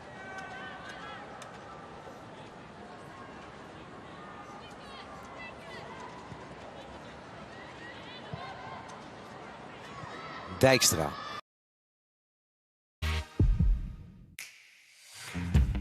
Allez, on y va, hein? On sourit. Voilà. C'est parti pour la photo. Non, non. Oh, c'est moi qui fais la photo. Rangez vos téléphones, s'il vous plaît. Merci. On resserre, s'il vous plaît. Ça va être long, hein. On est connus des cons, mais... Les stars des réseaux débarquent. Demain, 21h05 sur W9, inédit, les Capone se marient, la plus déjantée des comédies romantiques. Retrouvez les Capone se marient dès maintenant sur 6play. Votre programme avec francetonnerre.fr. Vous savez, France Tonnerre, la marque de cartouches d'encre vraiment moins chère. Et c'est sûr que quand on compare... Coin, coin. Fondez de plaisir devant votre programme avec les desserts frais et fondants de la laitière. En ce moment chez McDonald's, savourez les Wavy Fries, disponibles dans tous nos menus. Ça nous arrive à tous d'être un peu ailleurs. On pense aux factures à payer, à sa journée de travail compliquée. Mais bon, avoir la tête ailleurs, le plus souvent, c'est pas très grave. Enfin, ça dépend où. En ville, un accident mortel sur 5 est dû à l'inattention. Quand on est sur la route, on ne peut pas être ailleurs. Association AXA Prévention. Vous avez déjà vu ça? Il me faut de nouvelles vibrations. Adèle, ça va? Je vais bientôt quitter cette réalité.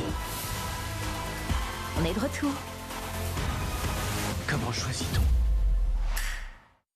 Chez Auchan, nos cookies sont pleins de pépites de chocolat pur beurre de cacao, généreusement nappés pour toujours plus de gourmandise. Et donc, beaucoup moins de cookies. S'il n'en reste plus, c'est parce qu'on en fait toujours plus. Et tout ça, à ce prix-là. Rendez-vous en magasin et sur notre appli Auchan. Chez Direct Assurance, avec l'assurance connectée, économisez en conduisant mieux ou moins. C'est trop le bon plan. C'est ça, Direct Assurance. Bien assuré, direct réglé. Pour éliminer les taches et les bactéries... Ça va, on vous dérange pas? C'est direct réglé, mais c'est encore une pub Direct Assurance. Direct Assurance.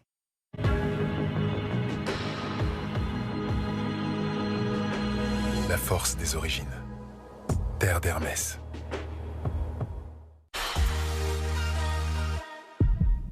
Mardi prochain, 21h05 sur W9, inédit, squat et conflit, sortir du cauchemar. Supportez les Bleus avec la nouvelle Volkswagen ID.3, voiture officielle de l'équipe de France.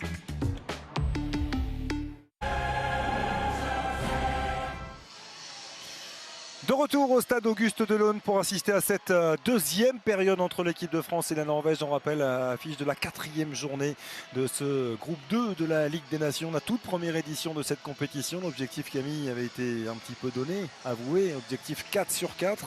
Pour l'instant, ils n'y sont pas. Les Bleus 0-0 au terme de ces 45 premières minutes. L'analyse d'Hervé Renard, l'homme le mieux placé pour nous parler de tout ça aux côtés de Karine. Bonsoir Hervé, qu'est-ce qui a manqué à vos joueuses lors de cette première mi-temps?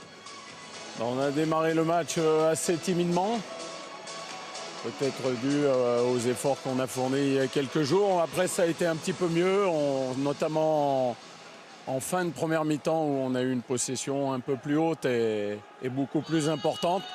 Maintenant, il faut mettre un peu plus de pression au milieu de terrain, gagner ses deuxièmes ballons et puis aller un petit peu plus vite vers l'avant. Et puis sur les 7 frappes de la première mi-temps, une seule cadrée, voilà. Il faut cadrer un peu plus également. Merci beaucoup, bonne seconde période, merci.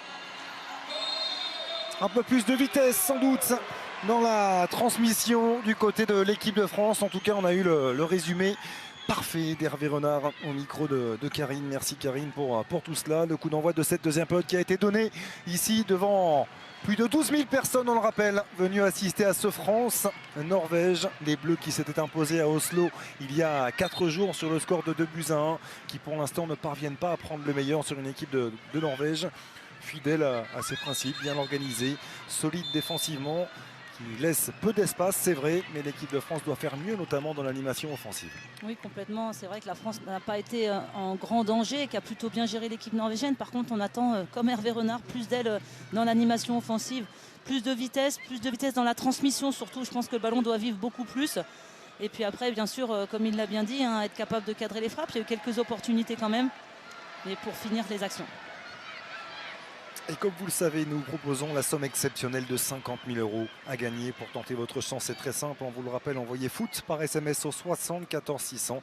50 000 € à gagner. Foot par SMS au 74 600. Bonne chance à tous.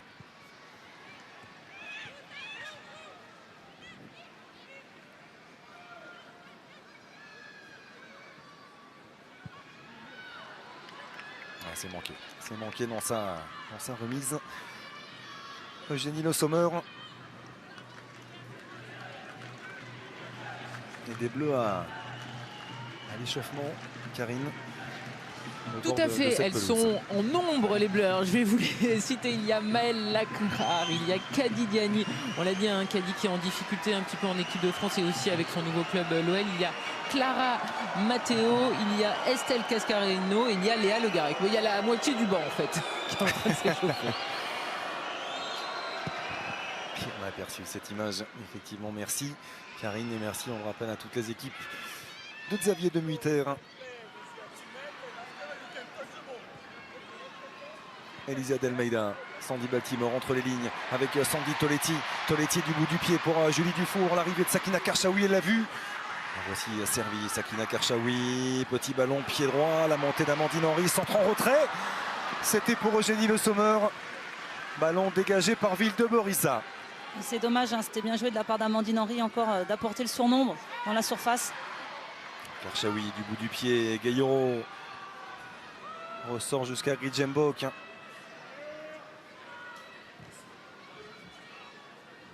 La bonne passe de Wendy Renard devant Julie Dufour pour éviter la joueuse du Paris FC de s'arrêter pour prendre ce ballon en mouvement.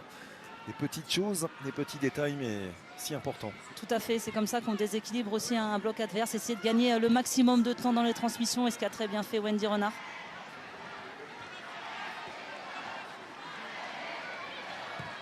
Amandine Henry avec Gridjembok. Gênée dans sa relance par Sophie Romanhaug. Et ça circule tranquillement du côté de l'équipe de France avec Wendy Renard pour Julie Dufour. L'échange, le 1-2 avec Sakina Karchaoui, l'extérieur du pied de Dufour avec Rascaillero. Eugénie Le Sommer en 1 contre 1. Elle adore ça. Eugénie Le Sommer, ça revient dans les pieds de Sandy Toletti. Oh, qui pourtant avait pris tout son temps pour ajuster Mikkelsen et prendre ce ballon en demi-volée. Ce sera au-dessus. On voit le bon 1-2 au départ, après entre Dufour et Karchaoui. Et puis là, c'est intéressant, hein, Le Sommer qui se retourne. Et c'est dommage, hein, elle a vraiment pris le temps, mais après, elle la prend extérieur du pied, on le voit. Hein, elle la prend par en dessous. Elle a voulu s'appliquer, elle n'avait même pas besoin de mettre trop de force. Elle était vraiment au niveau du point de pénalty, Sandy Toletti. C'est dommage, c'était une vraie situation. Énorme occasion, en plus on sait qu'elle a une très bonne frappe, Sandy Toletti. Et je peux vous dire que tout le banc et les joueuses qui s'échauffent aussi se sont pris vraiment la tête dans les mains parce que c'était une occasion énorme en début de seconde période. Ah, ça aurait été un beau cadeau pour sa 50e sous ce maillot bleu ce soir, Sandy Toletti, qui aurait pu marquer son 4e but. On l'a vu hein, déjà à l'œuvre en première période sur un coup franc qui était bien frappé. Obligé Mikkelsen à s'étendre. Et puis elle avait suivi aussi la tête de Eugénie Le Sommer. Elle avait cru oui, marquer en première mi-temps. Là, elle a encore une grosse situation. Donc le point important et positif, c'est qu'elle est dans la surface de réparation. Elle est présente. Maintenant, il faut qu'elle arrive à ajuster sa frappe. Mais en tout cas, c'est intéressant d'être présente dans la surface. Elle accompagne les actions, ça c'est une certitude. Le centre de Eugénie Le Sommer. Qu'il était bon ce ballon. Fort au deuxième poteau, la tête de Julie Dufour qui est finie hors cadre. On est mieux rentré là dans cette seconde période. On voit encore de suite la récupération haute. Le bon ballon d'Eugénie Le Sommer au deuxième poteau. Et c'est dommage, Julie Dufour la prend en dessous. Elle n'arrive pas à attaquer vraiment le ballon, à le rabattre. Mais en tout cas, on est bien rentré là dans cette deuxième mi-temps. Et Hervé Renard qui apprécie, hein, qui a dit les filles, bien joué, continuez comme ça, restez haut. Et la récupération immédiate d'Amandine Henry avec Julie Dufour. Karchaoui. Oui, sur l'extérieur, c'est bien défendu pour l'instant. Elle s'est bien battue pour le récupérer ce ballon. Sakina Karchaoui et ressortir jusqu'à Wendy Renard. On réclamait notamment Camille un peu plus de vitesse dans la transmission. C'est le cas. Oui, dès qu'elles arrivent à enchaîner en une ou deux touches de balle, on a vu du mouvement tout à l'heure sur le côté gauche. Pris un relais avec Grace Guerreiro au milieu, ça a été vite. Et c'est comme ça qu'on va mettre en difficulté le bloc norvégien, parce que c'est un bloc qui est bien en place, compact.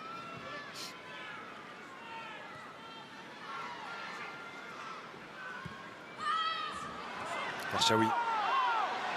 C'est Wendy Renard qui est resté au sol. On va sortir ce ballon, Amandine Henry, peut-être il y aura un coup de sifflet avant que ce soit fait par la milieu de terrain de Angel City de Madame Manzoul pour venir un petit peu aux nouvelles. On a l'impression que c'est un coup qu'elle a dû prendre une fois, elle a bien été fixée. Et c'est vrai qu'elle arrive complètement en retard. Elle laisse traîner un petit peu le pied.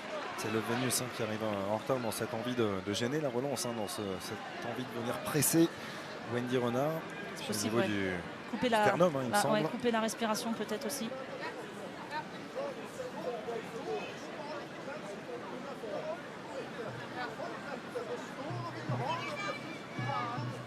Ce qui est dommage, c'est que ça casse complètement le rythme des Françaises.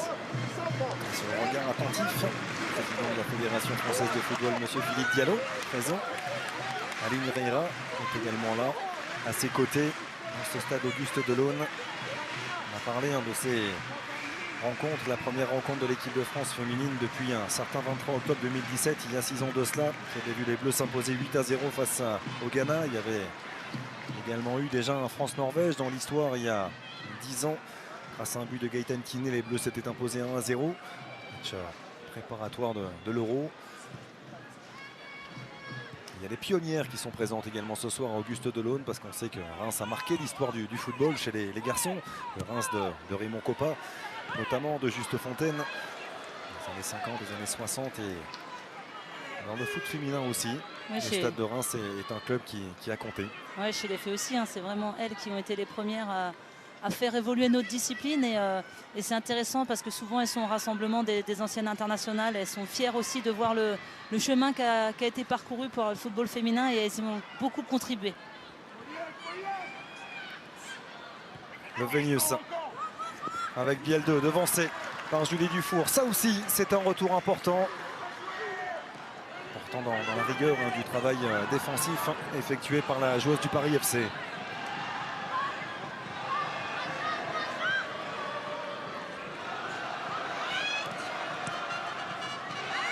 Sévic.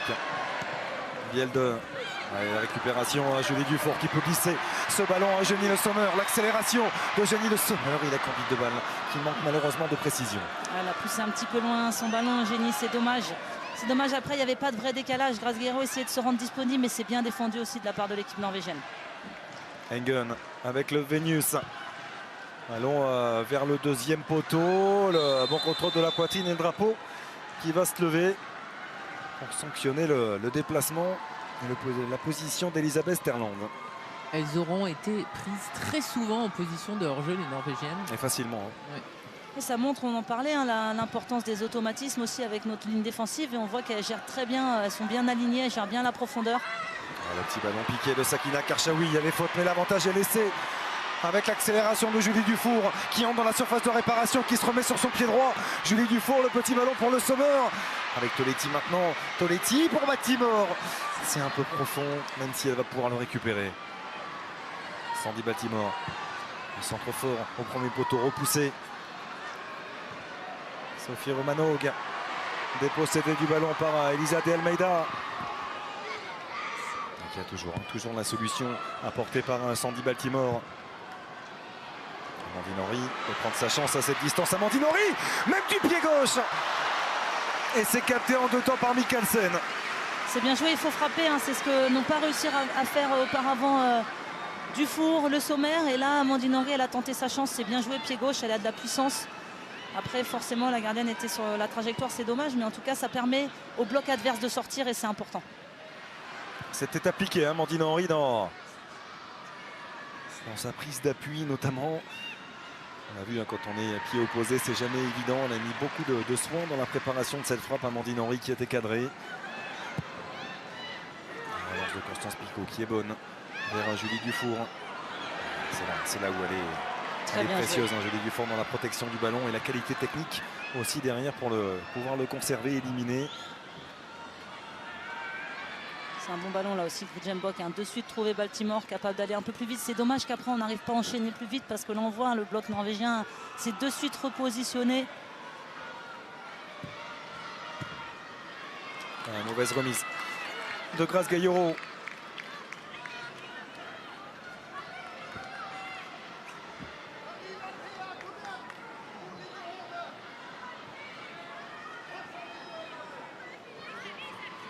Elle met du temps à jouer, elle casse le rythme. C'est vrai que les Françaises, comme je disais, sont mieux. Il faut qu'on puisse enchaîner et mettre du rythme. Faute obtenue par Sophie Romanogue, attaquante de Liverpool. 14e sélection, 8 buts marqués, dont 3 lors de la dernière Coupe du Monde. Ce triplé face aux Philippines. Ouais, une attaquante qui prend de plus en plus d'expérience. On en a parlé, hein, des absences des autres joueuses de classe mondiale. Ça lui permet elle aussi de prendre de l'expérience, de jouer. Et c'est important pour augmenter aussi son niveau. Qui avait fait une grosse saison avec la AS Roma la saison dernière, 11 buts notamment et 7 passes décisives en championnat. Et ballon dégagé par Gridgenbok sans se poser trop de questions parce qu'elle a vu également Eugénie Le Sommer qui était seule pour tenter de conserver ce ballon. Elle n'est pas parvenue à réclamer quelque chose. Pas de coup de sifflet. Et il va y avoir un premier changement du côté de la Norvège avec un changement offensif. C'est la numéro 22 Sophie Haug qui va sortir et c'est la numéro 18 Frida Manum qui va sortir. Je vous rappelle, du côté des Bleus, ça continue de s'échauffer mais pas de changement pour l'instant. Et on en parlait de Sophie Romanogue, l'attaquante de Liverpool, qui cède donc sa place à une joueuse de talent, Frida Manum. 24 ans déjà, à sa 73e sélection pour la milieu de terrain d'Arsenal. Ouais, très, très grande joueuse aussi, hein, qui a fait une saison l'année passée aussi de grande qualité avec Arsenal, qui est capable, très bonne techniquement, capable d'éliminer, capable de marquer des buts. C'est vrai qu'elle peut apporter un vrai plus à cette équipe. Ouais, dommage Grace Gayoro. Ça fait quelques petites imprécisions de la part de la numéro 8 de l'équipe de France. On a perdu beaucoup de ballons. Et dont on connaît pourtant hein, la qualité, cette capacité de rayonnement dont elle bénéficie, Grace Gayoro. C'est une très très bonne joueuse, Grace. Et c'est vrai que par rapport à d'habitude, je trouve que ce soir elle se projette un petit peu moins. On l'attend aussi plus peut-être.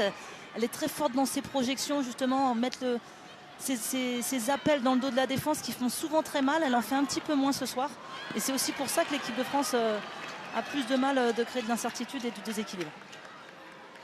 Et on vient de voir là un dégagement très compliqué de notre gardienne pour Sakina Karchaoui qui malheureusement n'a pas pu le sauver. Donc touche pour les Norvégiennes. Il y en avait eu 2 bonnes relances quelques instants avant de la part de Constance Picot. Mais là c'était pas un cadeau pour Sakina. C'est vrai, exactement. Engel avec la petite déviation, le drapeau s'est levé. C'est fou, on arrive à bien démarrer cette deuxième mi-temps. Et puis après, de suite, là, on voit là, le match est un peu plus haché. Il y a des temps morts et on n'arrive pas à l'emballer, ce match. Et pourtant, il y a quelques petits gestes comme cet échange entre Sakina Karchaoui et Julie Dufour. On est capable, à chaque fois qu'on le fait, ça apporte quelque chose. Il faut réussir à le faire, être un peu plus constant. On approche de l'heure de jeu, toujours ce score de 0-0. Pour nous rappeler hein, également la victoire de l'Autriche qui s'est imposée 2-1 au Portugal. Les Autrichiennes qui sont revenues du coup à 3 points provisoirement de l'équipe de France. L'Autriche est une nation aussi qui progresse, hein, beaucoup de joueuses évoluent en Allemagne. C'est une équipe qui progresse vraiment et qui est de plus en plus intéressante. Dans la profondeur et la superbe intervention de Gridgenbok. Ça c'est le genre d'intervention qu'elle nous avait tant habitués à faire. Gridgenbok. L'anticipation, elle passe devant l'adversaire, très intelligente Gridge. Et c'est vrai que ça fait plaisir de la revoir réaliser ces gestes-là. L'intelligence de jeu, ça change beaucoup de choses. Complètement. Là on revoit, on passe juste devant C'est vrai que Wendy et Gridge ont cette capacité-là. Hein. Elles ont des longues jambes aussi capables de passer devant l'adversaire. C'est très très bien joué. Et ça y est, on vient de passer l'heure de jeu. Il va y avoir 2 changements pour les Bleus. On l'a dit, Kady Diani qui était remplaçante ce soir, qui va entrer en jeu, 93e sélection pour la Lyonnaise. Et il va y avoir également l'entrée en jeu de la Montpelliéraine, Maëlle Lacrare. Et pour son retour également, elle qui était devenue incontournable dans cette équipe de France lors de la dernière Coupe du Monde, Maëlle Lacrare. Qui a été une révélation pour la Coupe du Monde. C'est vrai qu'on la connaissait beaucoup en équipe de France jeune, que là elle a fait une vraie belle Coupe du Monde. Donc c'est bien, il y a de la concurrence devant, mais derrière aussi il y a des joueuses de grande qualité. Et puis Katy Diatou-Diani, je pense qu'il va nous apporter cette vitesse, cette percussion, elle va faire du bien. En tout cas on attend aussi beaucoup d'elle dans ce registre-là. Le ballon qui était sorti avant que Frida Manoum ne parvienne à centrer. Et avant ce double changement annoncé par Karine, on vous rappelle qu'il y a toujours 50 000 € en jeu pour tenter votre chance. C'est très simple. Envoyez foot par SMS au 74 600. 50 000 € à gagner. Foot par SMS au 74 600. Dépêchez-vous.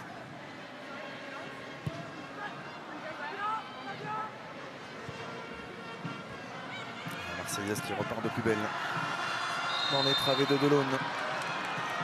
Et du côté des changements, c'est Gridge Mbok qui va céder sa place. On sait qu'elle a besoin de revenir et de garder un petit peu de fraîcheur après sa très longue blessure. Donc il ne faut surtout pas qu'on la rebaisse, notre défenseur. Et puis devant, on verra si Kady prend le poste d'ailière droite et remplace Sandy Baltimore. On va savoir ça dans quelques secondes. Gridge Mbok a fait un match très sérieux et comme vous l'avez bien dit Karine, c'est important, c'est une joueuse qui revient d'une longue blessure, enchaînée 2 fois 90 minutes en 4 jours d'intervalle, c'était peut-être prendre aussi un risque et je trouve que c'est très intelligent de la part du staff tricolore de la gérer aussi. Et finalement c'est l'autre côté qui sort, vous le voyez, donc c'est Julie Dufour qui cède sa place à Kady Diani. Ouais, et ça permute aussitôt Sandy Baltimore qui va venir se positionner à gauche. Sandy qui retrouve son côté gauche et Kady Diani donc qui prend le couloir droit. Une belle ovation réservée à Gridge Mbok que tous les amoureux de football sont heureux de revoir sur les pelouses, que ce soit les pelouses du championnat de France ou les pelouses internationales. Au sein de cette sélection, ça a été si long, si compliqué. Elle avait confié il y a plusieurs semaines de cela qu'elle a... Ouais, c'était bien joué de la part de Katy Diatou-Diani. Par contre, c'est vrai que c'est dommage. Là, Eugénie, son ballon, il est un petit peu vers l'arrière. Il est très difficile à redresser. En tout cas, c'est bien de tenter sa chance. Je pense qu'elle avait le temps de refaire peut-être une touche pour se remettre un petit peu vers l'avant. Il faut qu'elle joue. C'est vrai qu'elles ont tendance à perdre du temps. La Norvège, pour elles, c'est comme un match amical. Il faut jouer. Enfin, bien sûr qu'elles sont contentes du 0-0, mais... c'est pas comme ça qu'elles vont réussir à progresser. Il faut que le ballon soit en jeu. Et vous entendez le public qui est très mécontent. Eugénie Le Sommer également qui fait des grands gestes pour demander à ce que ça accélère. Il y a une nouvelle Française qui est partie s'échauffer, c'est Vicky Béchaud, la Lyonnaise. On le rappelle qu'elle était entrée à la 71e minute à Oslo vendredi soir. Exactement. Et attention parce qu'il y a un entraîneur il y a quelques jours de cela qui a pris un carton rouge pour s'être agacé comme ça après des séquences un peu trop longues à son goût. C'est Will Steele, l'entraîneur du Stade de Reims, qui a été exclu. On rappelle la victoire de Reims 1-0 face à Lorient. Il en avait marre effectivement de voir les Lorientais prendre trop de temps pour effectuer les remises en jeu, les coups francs. Ils ont gagné à la fin, donc on espère que ça sera pareil pour la France. Mais c'est sûr que c'est frustrant que ça soit pour les joueuses, pour le staff. On a envie que le ballon soit sur le terrain. Et je pense que c'est important que l'arbitre, à un moment aussi, sanctionne une joueuse norvégienne pour éviter qu'elle reproduise à chaque fois. Karchaoui, l'appui, on cherche aussi de plus en plus en jeu en appui remise du côté de l'équipe de France. Elles sont capables de faire la différence dans ce registre-là aussi. Il manque un petit peu de justesse, parce que c'est toujours très intéressant ce qu'a voulu faire Sakina Karchaoui. Elle est capable de rentrer à l'intérieur, de s'appuyer, mais on voit ce manque de justesse. Elle qui d'habitude avec Grace Guerrero s'entendent si bien, là sont un petit manque de justesse. La relance de Miel de... On a aperçu le geste aussi il y a quelques instants avec cette envie de ne rien lâcher jusqu'au bout, parce qu'en 0-0 ici à Reims pour la Norvège face à l'équipe de France, ça reste un bon résultat, même si ça ne suffira pas pour espérer ne pas être relégué en Ligue B dans cette Nations League. Diani, la puissance de Diani pour faire la différence face à son adversaire et percuter. Elle a levé la tête pour voir Sandy Toletti. Gayoro maintenant, Gayoro qui enroule. La superbe parade, l'envolée de Mikkelsen sur cette frappe lumineuse de Grace Gayoro. On revoit dès le départ la puissance de Diani, cette capacité à se mettre vite vers l'avant. Là, le bon petit ballon de Toletti. Et après, c'est vrai que ça se voit beaucoup. La gardienne anticipe forcément. Alors, c'est bien joué de la part de Grace Gayoro, mais ça ne surprend pas la gardienne. Le problème avant, c'est que le ballon pour Sandy Toletti n'est pas bon. Un petit peu long, ouais. Oui. Tout à fait. On l'a vu anticiper. Mikkelsen, elle a fait ses 2 petits pas qui ont permis derrière de sortir ce ballon. Sandy Baltimore, c'est fort au 2e poteau. Les coups de pied arrêtés sont une arme, on le sait, lorsque les matchs sont fermés comme celui-ci. Qui plus est avec la présence de Wendy Renard, celle de Maëlle Lacrar aussi, qui est capable d'apporter un plus, on le sait, dans ce domaine aérien. Ouais, c'est souvent sur les matchs fermés comme ça, où on a du mal à marquer, ça peut être débloqué par un coup de pied arrêté. On a beaucoup de qualité, De Almeida aussi capable de marquer, donc ça peut venir de là. Jenny Le Sommer avec Sandy Baltimore. Baltimore pour Gayoro, bien trouvé entre les lignes, Grace Gayoro. Karchaoui, encore un ballon qui manque de précision. Celui-ci également de la part de Biel de Henry avec le Sommer pour Sandy Baltimore. Ça, c'est une nouvelle fois refermé autour d'elle. Il faut qu'elle enchaîne plus vite et elle est souvent très bien placée. C'est très bien joué au départ, mais après il faut qu'elle pense de suite à s'orienter vers le but, Sandy Baltimore. Et si elle arrive à s'orienter plus vite vers le but, elle pourra finir et frapper. Parce que c'était un bon ballon, une belle situation là avec Jenny Le Sommer. De nouveau permuté Sandy Baltimore et Khadijatou Diani, parce que Sandy Baltimore était allé se charger du corner. Ils n'ont pas eu le temps encore de changer de couloir. Oui, puis Baltimore qui évolue à droite au PSG a beaucoup de repères là-bas. Après, je pense que Khadijatou Diani est plus à l'aise sur le côté droit que sur le côté gauche. Voilà, exactement.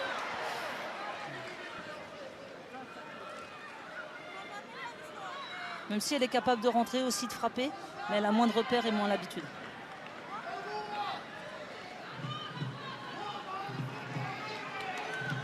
On évoquait ce 8e de finale de la Norvège lors de la dernière Coupe du Monde, cette défaite face au Japon sur le score de 3-1. Et il y a un petit problème en fait avec les ramasseurs de balles depuis le début du match, parce que les ballons sont très longs à revenir, et c'est vrai qu'en plus on le disait, les Françaises ont envie d'enchaîner. Alors là, les Norvégiennes, elles se sont pas plaintes parce qu'elles préfèrent un petit peu casser le rythme, mais depuis le début, à chaque fois du côté français, on demande à ce que les ballons reviennent plus vite pour jouer les touches rapidement et pas casser à chaque fois le rythme. Ce qui est surprenant, c'est qu'on est à domicile quand même. Ah bah oui. À l'extérieur, je veux bien comprendre, mais là, elles n'ont pas été bien briefées, alors les petites jeunes. Biel de pressé par Diani, intervention de Wendy Renard.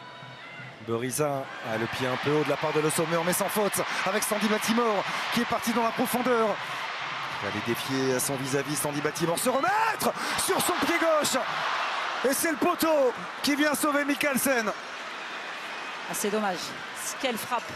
Et ce qui est super intéressant, on va le voir en ralenti, c'est le dédoublement aussi d'Elisa De Almeida. On ne le voit pas sur cette situation, mais en tout cas la frappe est pure. Mais elle peut se donner elle a l'angle, parce que Elisa De Almeida arrive à dédoubler, elle crée l'incertitude. C'était très bien joué. Et c'est très dur parce que c'était donc son dernier ballon.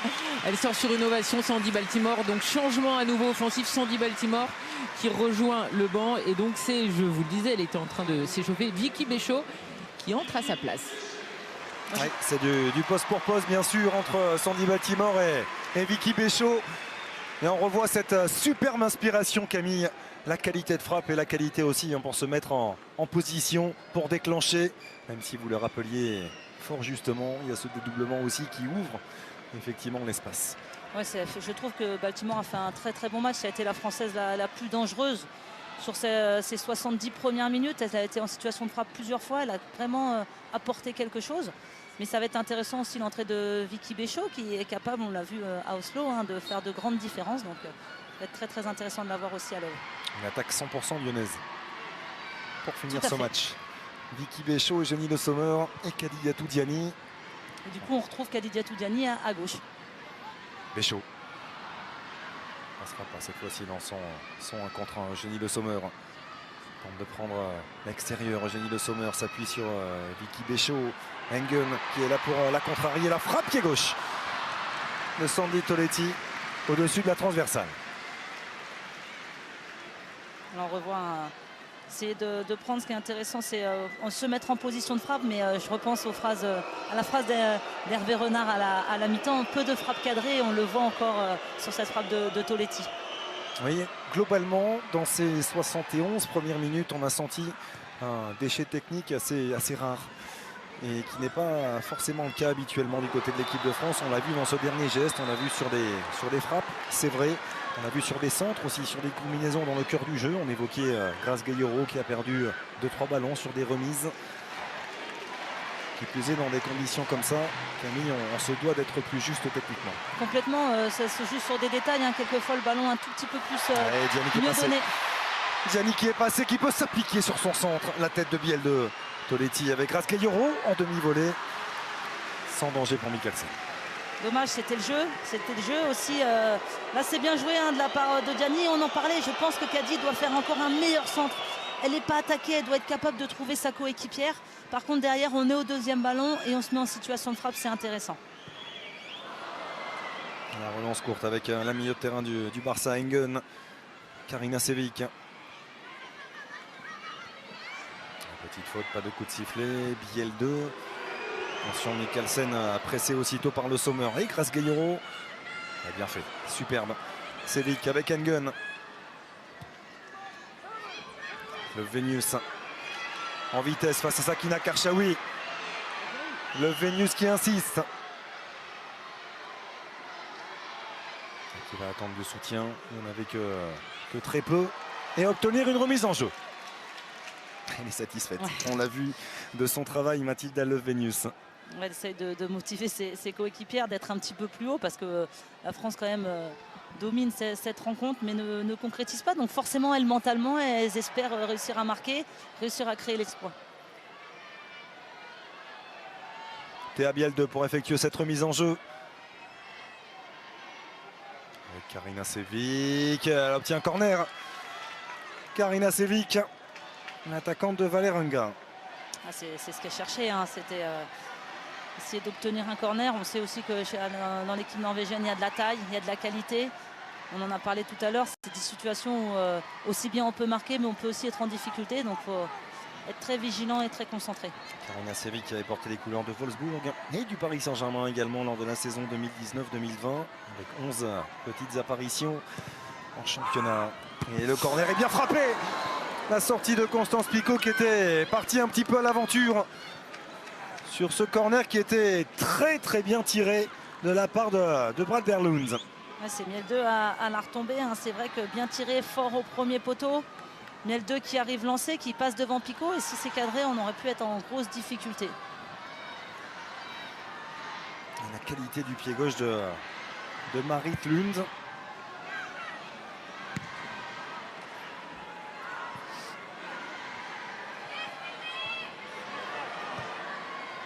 Vous êtes en repérage, Camille, pour préparer ce match de Ligue des Champions face à Brann, puisque vous la retrouverez, Brad Berlund. C'est sûr que c'est toujours intéressant de les regarder aussi dans d'autres contextes avec leur équipe nationale, donc forcément on suit ces joueuses-là. L'accrocheuse Maëlle Lacrar, est-ce qu'elle va pouvoir récupérer ce ballon avec l'aide de Grace Gayoro? Oui, ce sera le cas. Amandine Henry avec Diani. Elle veut poser la solution Lisa de Almeida. Elle préfère trouver un appui sur Grace Gayoro. Wendy Renard.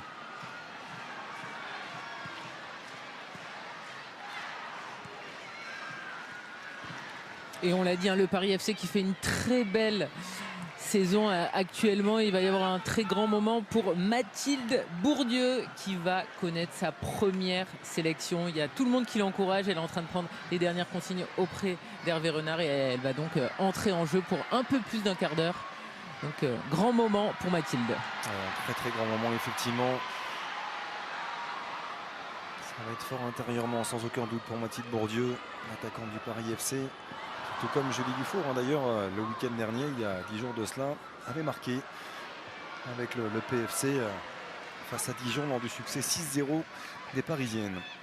Ouais, c'est un grand moment pour elle. Elle est vraiment en pleine confiance. Elle fait un début de saison, comme l'a dit Karine, de très grande qualité. Donc on espère que ça va aussi se voir là, qu'elle va se lâcher et qu'elle va jouer son football.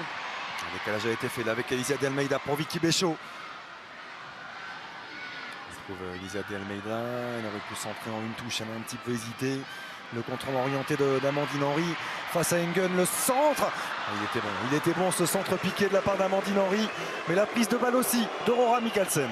Ah, c'est dommage, une fois à nouveau, on voit Amandine Henry percuter dans la surface de réparation. C'est dommage, il manquait pas grand chose sur ce centre piqué. C'était très très intéressant. Et c'est le milieu de terrain du Real Madrid, Sandy Toletti, qui va céder sa place. Du coup, il va changer de système, évoluer sûrement avec deux attaquantes, avec Eugénie Le Sommer et Mathilde Bourdieu devant. C'est une force aussi de pouvoir évoluer dans l'animation, dans le système tactique.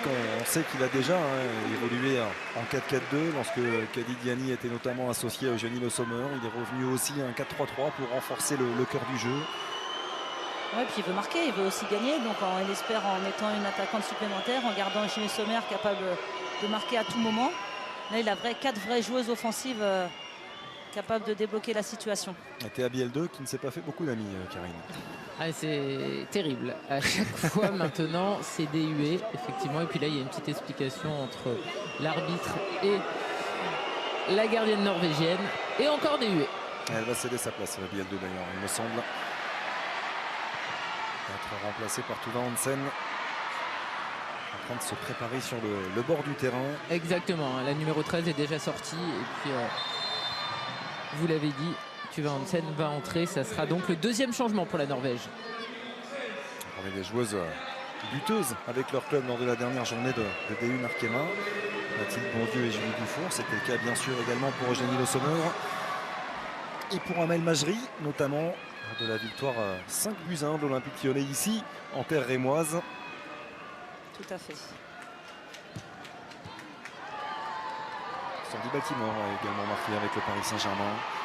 Ça explique sans doute cette confiance qui habite l'ailière du club de la capitale. Coup franc, et celui-ci est bien placé en faveur de l'équipe de France, alors que l'on approche tout doucement des 10 dernières minutes de cette rencontre. On voit la percussion de Vicky Béchot, c'est intéressant. Tout à l'heure, elle essaie d'aller à l'extérieur, là, elle rentre à l'intérieur, elle obtient ce très bon coup franc. Vraiment une vraie possibilité pour les Françaises. Le pied droit d'Eugénie Le Sommer pour se charger de ce coup franc. Wendy Renard est là. Il Lacrare aussi, tout comme Elisa de Almeida qui pour l'instant est autour du point de pénalty. Surveillé, on l'a vu, par un Vilde-Borisa. Le Sommer, c'est fort vers Elisa de Almeida. C'était au point de pénalty. Malheureusement, le coup de tête n'est pas suffisamment bien ajusté. Ah, c'est dommage. Wendy demande un tout petit ballon à Eugénie pour essayer justement de récupérer ce ballon. C'est ce qu'elle essaye de faire. Et c'est vrai qu'Elisa de Almeida le prend avant Wendy Renard. Mais c'était bien joué aussi, bien coupé de sa part. Engen, elle a vu. Ça s'était ouvert dans le couloir gauche avec l'une pour Frida Manum. Quel dommage pour les Norvégiennes. Moi je trouve que c'est quand même très très mal joué de la part de Manum. Comment on peut être hors jeu on le voit quand même qu'il n'y a personne devant soi. Elle doit partir aussitôt surtout parce qu'elle a la qualité pour attendre, pour patienter. Oui, c'est une joueuse intelligente normalement qui est censée apporter un peu plus. C'est vrai que pour l'instant sa rentrée est plutôt décevante, on la voit quasiment pas. Le Sommer. Couloir gauche vers Sakina Karchaoui. Il n'est pas suffisamment bien donné. De nouveau ce ballon de Sakina Karchaoui. Voici les petites imprécisions techniques qui ne permettent pas à l'équipe de France de faire mieux pour l'instant que ce 0-0 ce soir ici à Delaune. C'était le jeu, c'était vraiment le jeu de la part de Sakina Karchaoui. Il y avait un bon appel de Bourdieu. Alors après il pleut, ça fuse, mais il faut être un peu plus juste. On sait, ce sont des détails, on en a parlé. Réussir à être un peu plus juste dans la dernière passe. Dans les gants d'Aurora Mikkelsen, l'occasion pour nous de vous offrir un dernier appel au jeu pour s'inscrire au super tirage au sort des 50 000 €. Pour participer, on vous le rappelle, c'est très simple, il suffit d'envoyer foot par SMS au 74 600. Je vous rappelle une dernière fois le principe, c'est de remporter 50 000 € en envoyant foot par SMS au 74 600. Bonne chance. Et remise en jeu en faveur de l'équipe de France.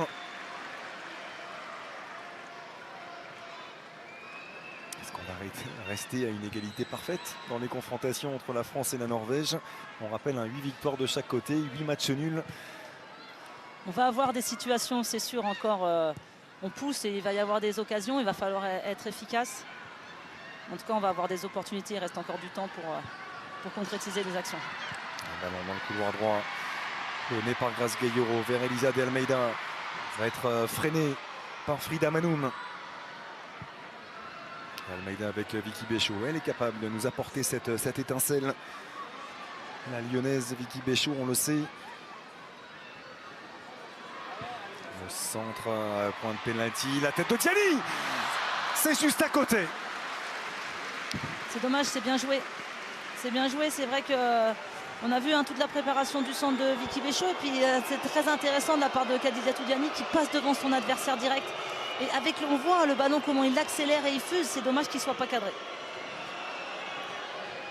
6 victoires lors des 7 dernières rencontres disputées par l'équipe de France, qui est restée sur 3 victoires consécutives dans cette Nations League. Avec seulement un but encaissé, on le rappelle, également sur les 5 derniers matchs. C'est dire de la solidité défensive. Oui, puis on n'est pas beaucoup en danger. Sincèrement, on défend plutôt très bien. On a été peu en danger, à part sur un corner. Par contre, c'est sûr, le plus difficile en football, c'est de marquer des buts. On le voit encore ce soir. On a des belles opportunités, mais pour le moment, on n'arrive pas à marquer. Un manque de justesse. C'est vrai que du côté des Norvégiennes, elles s'applaudissent toutes. Elles sont évidemment très satisfaites pour l'instant de tenir en échec les Bleus. Elles sont particulièrement solidaires. Elles jouent avec leur qualité. Elles savent que les Bleus en ont beaucoup plus.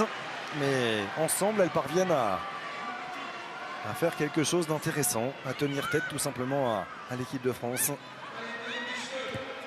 Ça peut paraître un peu réducteur, mais... C'est sûr qu'elles défendent bien. Après, c'est vrai que dans le jeu, c'est compliqué. Mais en attendant le résultat, pour l'instant, elles sont satisfaites et contentes. On le parle, c'est une équipe qui est quand même malade, qui a eu de très mauvais résultats depuis le début de cette Ligue des Nations. Donc forcément, pour elles, d'être ici, en France, et pour l'instant, tenir le match nul, c'est un très très bon résultat. Et ça peut leur permettre de lancer une dynamique. On parlait par rapport à ce que vous rappeliez très justement, Camille, de cette victoire face aux Philippines, avec ce triplé notamment de Sophie Romana-Haug. C'est le seul succès sur les 11 dernières rencontres, toutes compétitions confondues, disputées par la Norvège. C'est dire effectivement que la Norvège est malade. Diani qui percute. La frappe de Diani contrée par Mathilde Harviken. C'est une équipe qui n'a pas trop de constance, avec beaucoup de joueuses absentes. On parlait des blessés, Degerberg, Reiten et Hansen qui sont leurs meilleures joueuses. Donc forcément, c'est difficile d'avoir de la stabilité. Elle a résisté. Vicky Béchot. Béchot face à Harviken, le centre fort en retrait. Dégagé en catastrophe par Berissa. Amandine Henry, elle peut faire la différence aussi. Amandine Henry, c'était tout en puissance. Ça vient heurter le poteau de Mikkelsen. On le voit à chaque fois qu'elle arrive à rentrer dans la surface de réparation par sa puissance, elle fait mal. Et là, elle enchaîne super bien. On a vu le poteau de Baltimore, on a celui d'Amandine Henry. On manque aussi un petit peu de réussite ce soir pour le moment. Mais en tout cas, il reste du temps. Il faut continuer à pousser parce qu'on sent qu'on est proche de ce but. Ça ne veut pas pour l'instant sourire à l'équipe de France. Que la pluie est en train de redoubler l'intensité.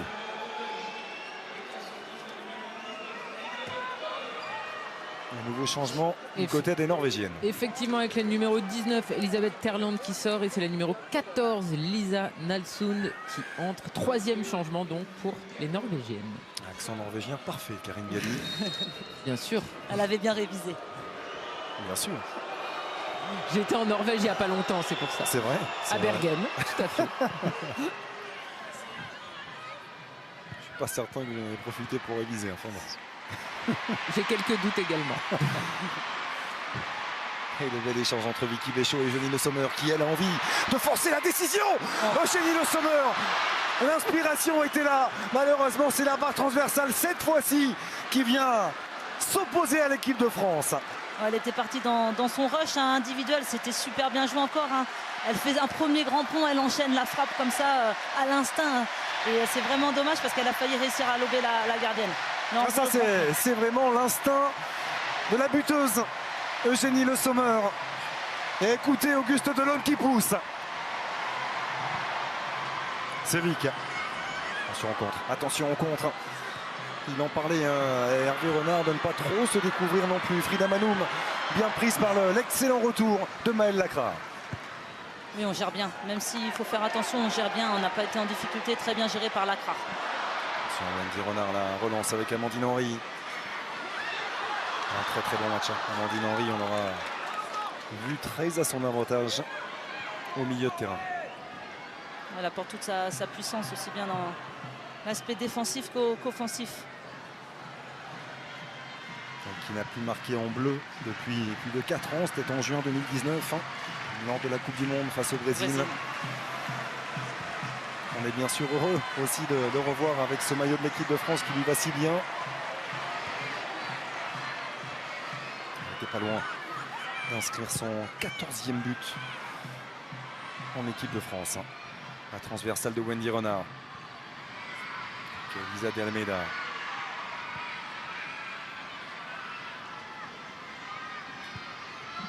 Maëlle Lacrare. Wendy Renard. Ce ballon qui circule sur la largeur. On essaye d'étirer cette équipe norvégienne qui tient pour l'instant. Certains diront que ça relève un petit peu du miracle, mais ça tient. À 3 minutes du terme du temps réglementaire. Le bon contrôle orienté de Vicky Béchot avec Elisa de Almeida qui a de l'espace et qui va tenter de le prendre. Cet espace dans son couloir. Elisa de Almeida avec Béchot. Mathilde Bourdieu qui était venu se proposer. Le passement de jambe et le petit pont réussi par Vicky Béchot. On parlait du caractère imprévisible de Sandy Baltimore. Elle aussi l'est particulièrement imprévisible. Vicky Béchot vient obtenir un corner. Ouais, très bien joué, très fort dans les 1 contre 1. Là, on l'a vu, avec ce double passement de jambes et derrière cette capacité à éliminer l'adversaire. Malheureusement, c'est vite sorti sur elle derrière, mais en tout cas, ça permet d'obtenir un bon corner. Et si c'était maintenant? 89e minute de jeu. Eugénie Le Sommer fort au premier poteau, c'est repoussé. Ça arrive dans les pieds de Vicky Béchot avec Sakina Karchaoui, le centre tendu, contré par Nalsoun.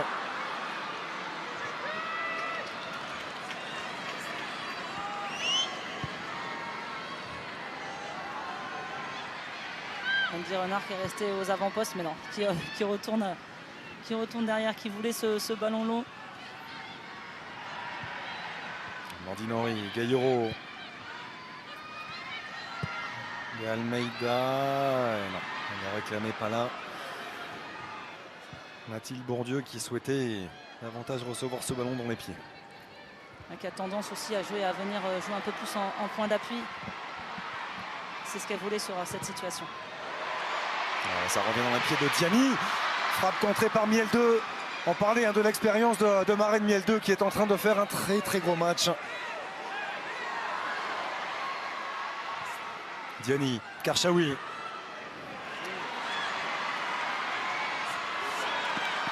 C'est vrai que Sakina, elle joue alors qu'en fait, elle n'a pas l'appel de Vicky Béchot et c'est dommage parce que forcément, elle réagit après et c'est difficile d'être la première sur le ballon.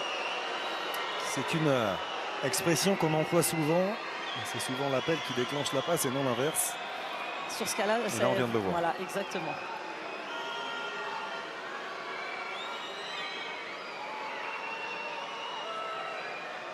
Elles ont envie, ces Bleus, d'aller offrir un nouveau succès à l'équipe de France. Un succès assez... Plus de 13 000 personnes présentes ce soir à Auguste Delaune. Karine, parce qu'on a eu le chiffre précis il y a quelques instants. Et attention à Frida Manoum. Manoum qui est parti pour lancer ce contre norvégien. Ce contre qui aurait bien pu être meurtrier avec ce ballon vers Nalsoun. Et le bon retour, la bonne couverture de Wendy Renard. Et il y aura 5 minutes de temps additionnel. Et Hervé Renard qui donne de la voix, qui dit ça va passer, continuez. Parce qu'effectivement, les Bleus essayent de forcer la décision. Mais pour l'instant, ça ne passe pas. Amandine Henry qui récupère la remise en jeu. Et le problème, c'est que on a parlé, Camille, de ce passage en 4-4-2 avec l'association Bourdieu et Eugénie Le Sommer, mais les deux décrochent énormément. C'est-à-dire que là, on voit Eugénie Le Sommer qui est très bas. On a vu Mathilde Bourdieu tout à l'heure aussi décrocher énormément. C'est un peu le même profil. C'est des joueuses très intelligentes qui aiment venir au ballon, jouer en point d'appui. Elles sont capables de prendre la fondeur, les deux, mais c'est pas leur faire le critère numéro 1, on va dire, contrairement à une Khadija Toudiani quand elle joue devant, qui apporte plus cette profondeur. Alors lorsque l'une décroche, il faut que l'autre prenne la profondeur. Et là, c'est vrai qu'on les voit très souvent faire le même genre d'appel. Exactement.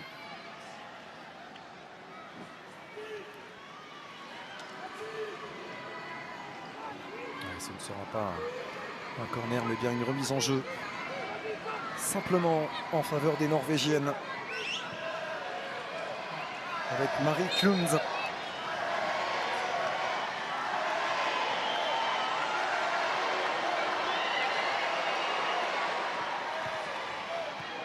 Déviation manquée. On va au 5,50 m pour Constance Picot. Déjà 1 minute 30, un petit peu plus d'écoulé dans ce temps additionnel. Et Constance Picot qui fait le geste, qui demande à Wendy Renard de sortir, de monter d'un cran. Attention, attention, elle ne pas trop se découvrir, la récupération d'Engen. Et le bon tacle d'Elisa Delmeida. Miel 2.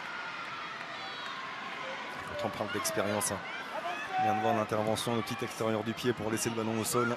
C'est juste de la part de la joueuse de Chelsea. La tête d'Engen. À la retombée, celle de Maëlle Lacrare. Sévic. Qui s'est levé, retour de position de hors-jeu. Et le coup franc rapidement joué avec Amandine Henry. Mathilde Bourdieu trouvée entre les lignes, reprise par Engen. Sévic qui obtient la remise en jeu. Attention parce qu'elles sont en train de mieux finir, les Norvégiennes. Ouais, j'espère réussir à gratter un ballon un peu plus haut là, pour avoir une situation et pourquoi pas faire un vrai hold-up.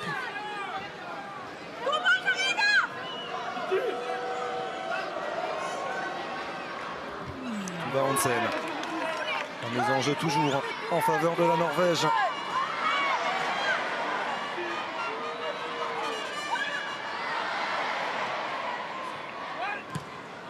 On se souvient d'un 0-0 entre l'équipe de France et la Norvège en février dernier, lors du tournoi de France. Pour l'instant, on se dirige vers le même résultat. Cette fois-ci, la remise en jeu est récupérée par l'équipe de France avec Sakina Karchaoui qui demande des solutions. Et puis forcément, la Norvège est plus haute. Là, il faut réussir à ressortir le ballon. Miel 2. La déviation de Love Venus directement dans les gants de Constance Picot. Il y a de l'espace à droite. À Elisa Delmeida d'en profiter avec Vicky Béchaud devant elle. Ah, dommage. Dommage, ça n'est pas passé. Bonne lecture de Marie Klund. Attention à Frida Manoum. On parlait de la qualité de la joueuse d'Arsenal. Frida Manoum qui est passée une fois. Le petit ballon, heureusement, un tout petit peu trop long pour Marie Klund. Heureusement qu'il y a ce petit manque de justesse aussi de ce côté-là, parce que c'était un vrai ballon de but. Comme je disais, ils auraient pu marquer sur quasiment leur seule occasion. La dernière minute du temps additionnel.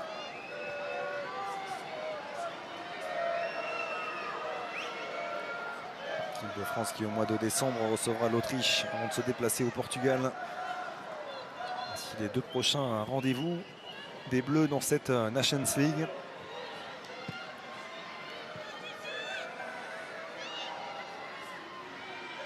Lund. Par Vicky Béchaud qui allonge. Mathilde Bourdieu de haut but, remise en jeu en faveur des Norvégiennes. Les 20 dernières secondes.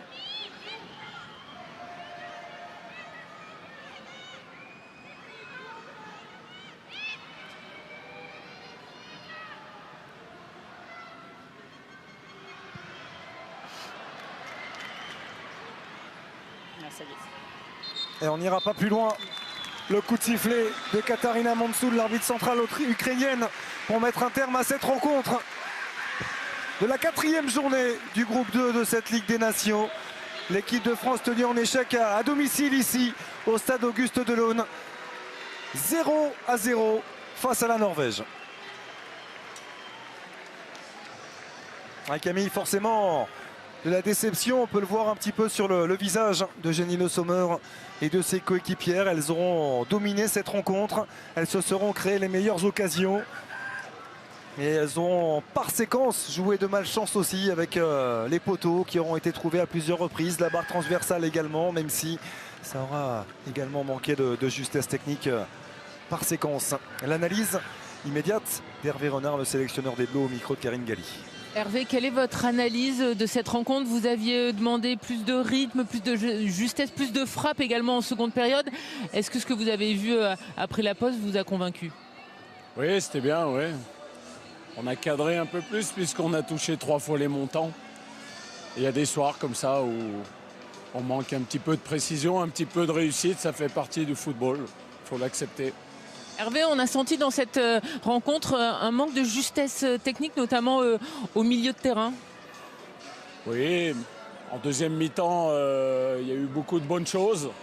Après, il y a de la puissance athlétique en face, un jeu un peu plus direct, donc beaucoup de temps de gagner en restant par terre. Et donc on est tombé un peu dans un faux rythme, mais c'est comme ça. Il y a des soirs un peu plus difficiles que d'autres. Pardon. Et on sentait que les Norvégiennes voulaient casser le rythme et qu'elles, évidemment, un match nul, c'était tout bénéfique pour elles. Elles étaient satisfaites de ce résultat. Ça fait partie du jeu. Hein. Ça nous arrivera peut-être parfois, ça nous est arrivé. Ça fait partie du football. Merci beaucoup Hervé, merci. Chaque équipe joue avec ses qualités. Effectivement, les Norvégiennes en avaient un petit peu moins de qualité technique en l'absence d'Ada Egerberg, on l'a dit, de Graham Hansen, de Gro Reiten. Ce sont des absences d'importance forcément préjudiciables. Camille, le classement, le voici réactualisé du coup avec la victoire de l'Autriche qui s'est donc imposé 2-1 face au Portugal. Ce groupe 2 dominé par l'équipe de France, 10 points, 3 longueurs d'avance sur l'Autriche. L'équipe de France qui retrouvera d'ailleurs l'Autriche à Rennes lors du prochain rassemblement. Amandine Henry, qu'on est heureux, on l'a dit, de retrouver en bleu elle aussi.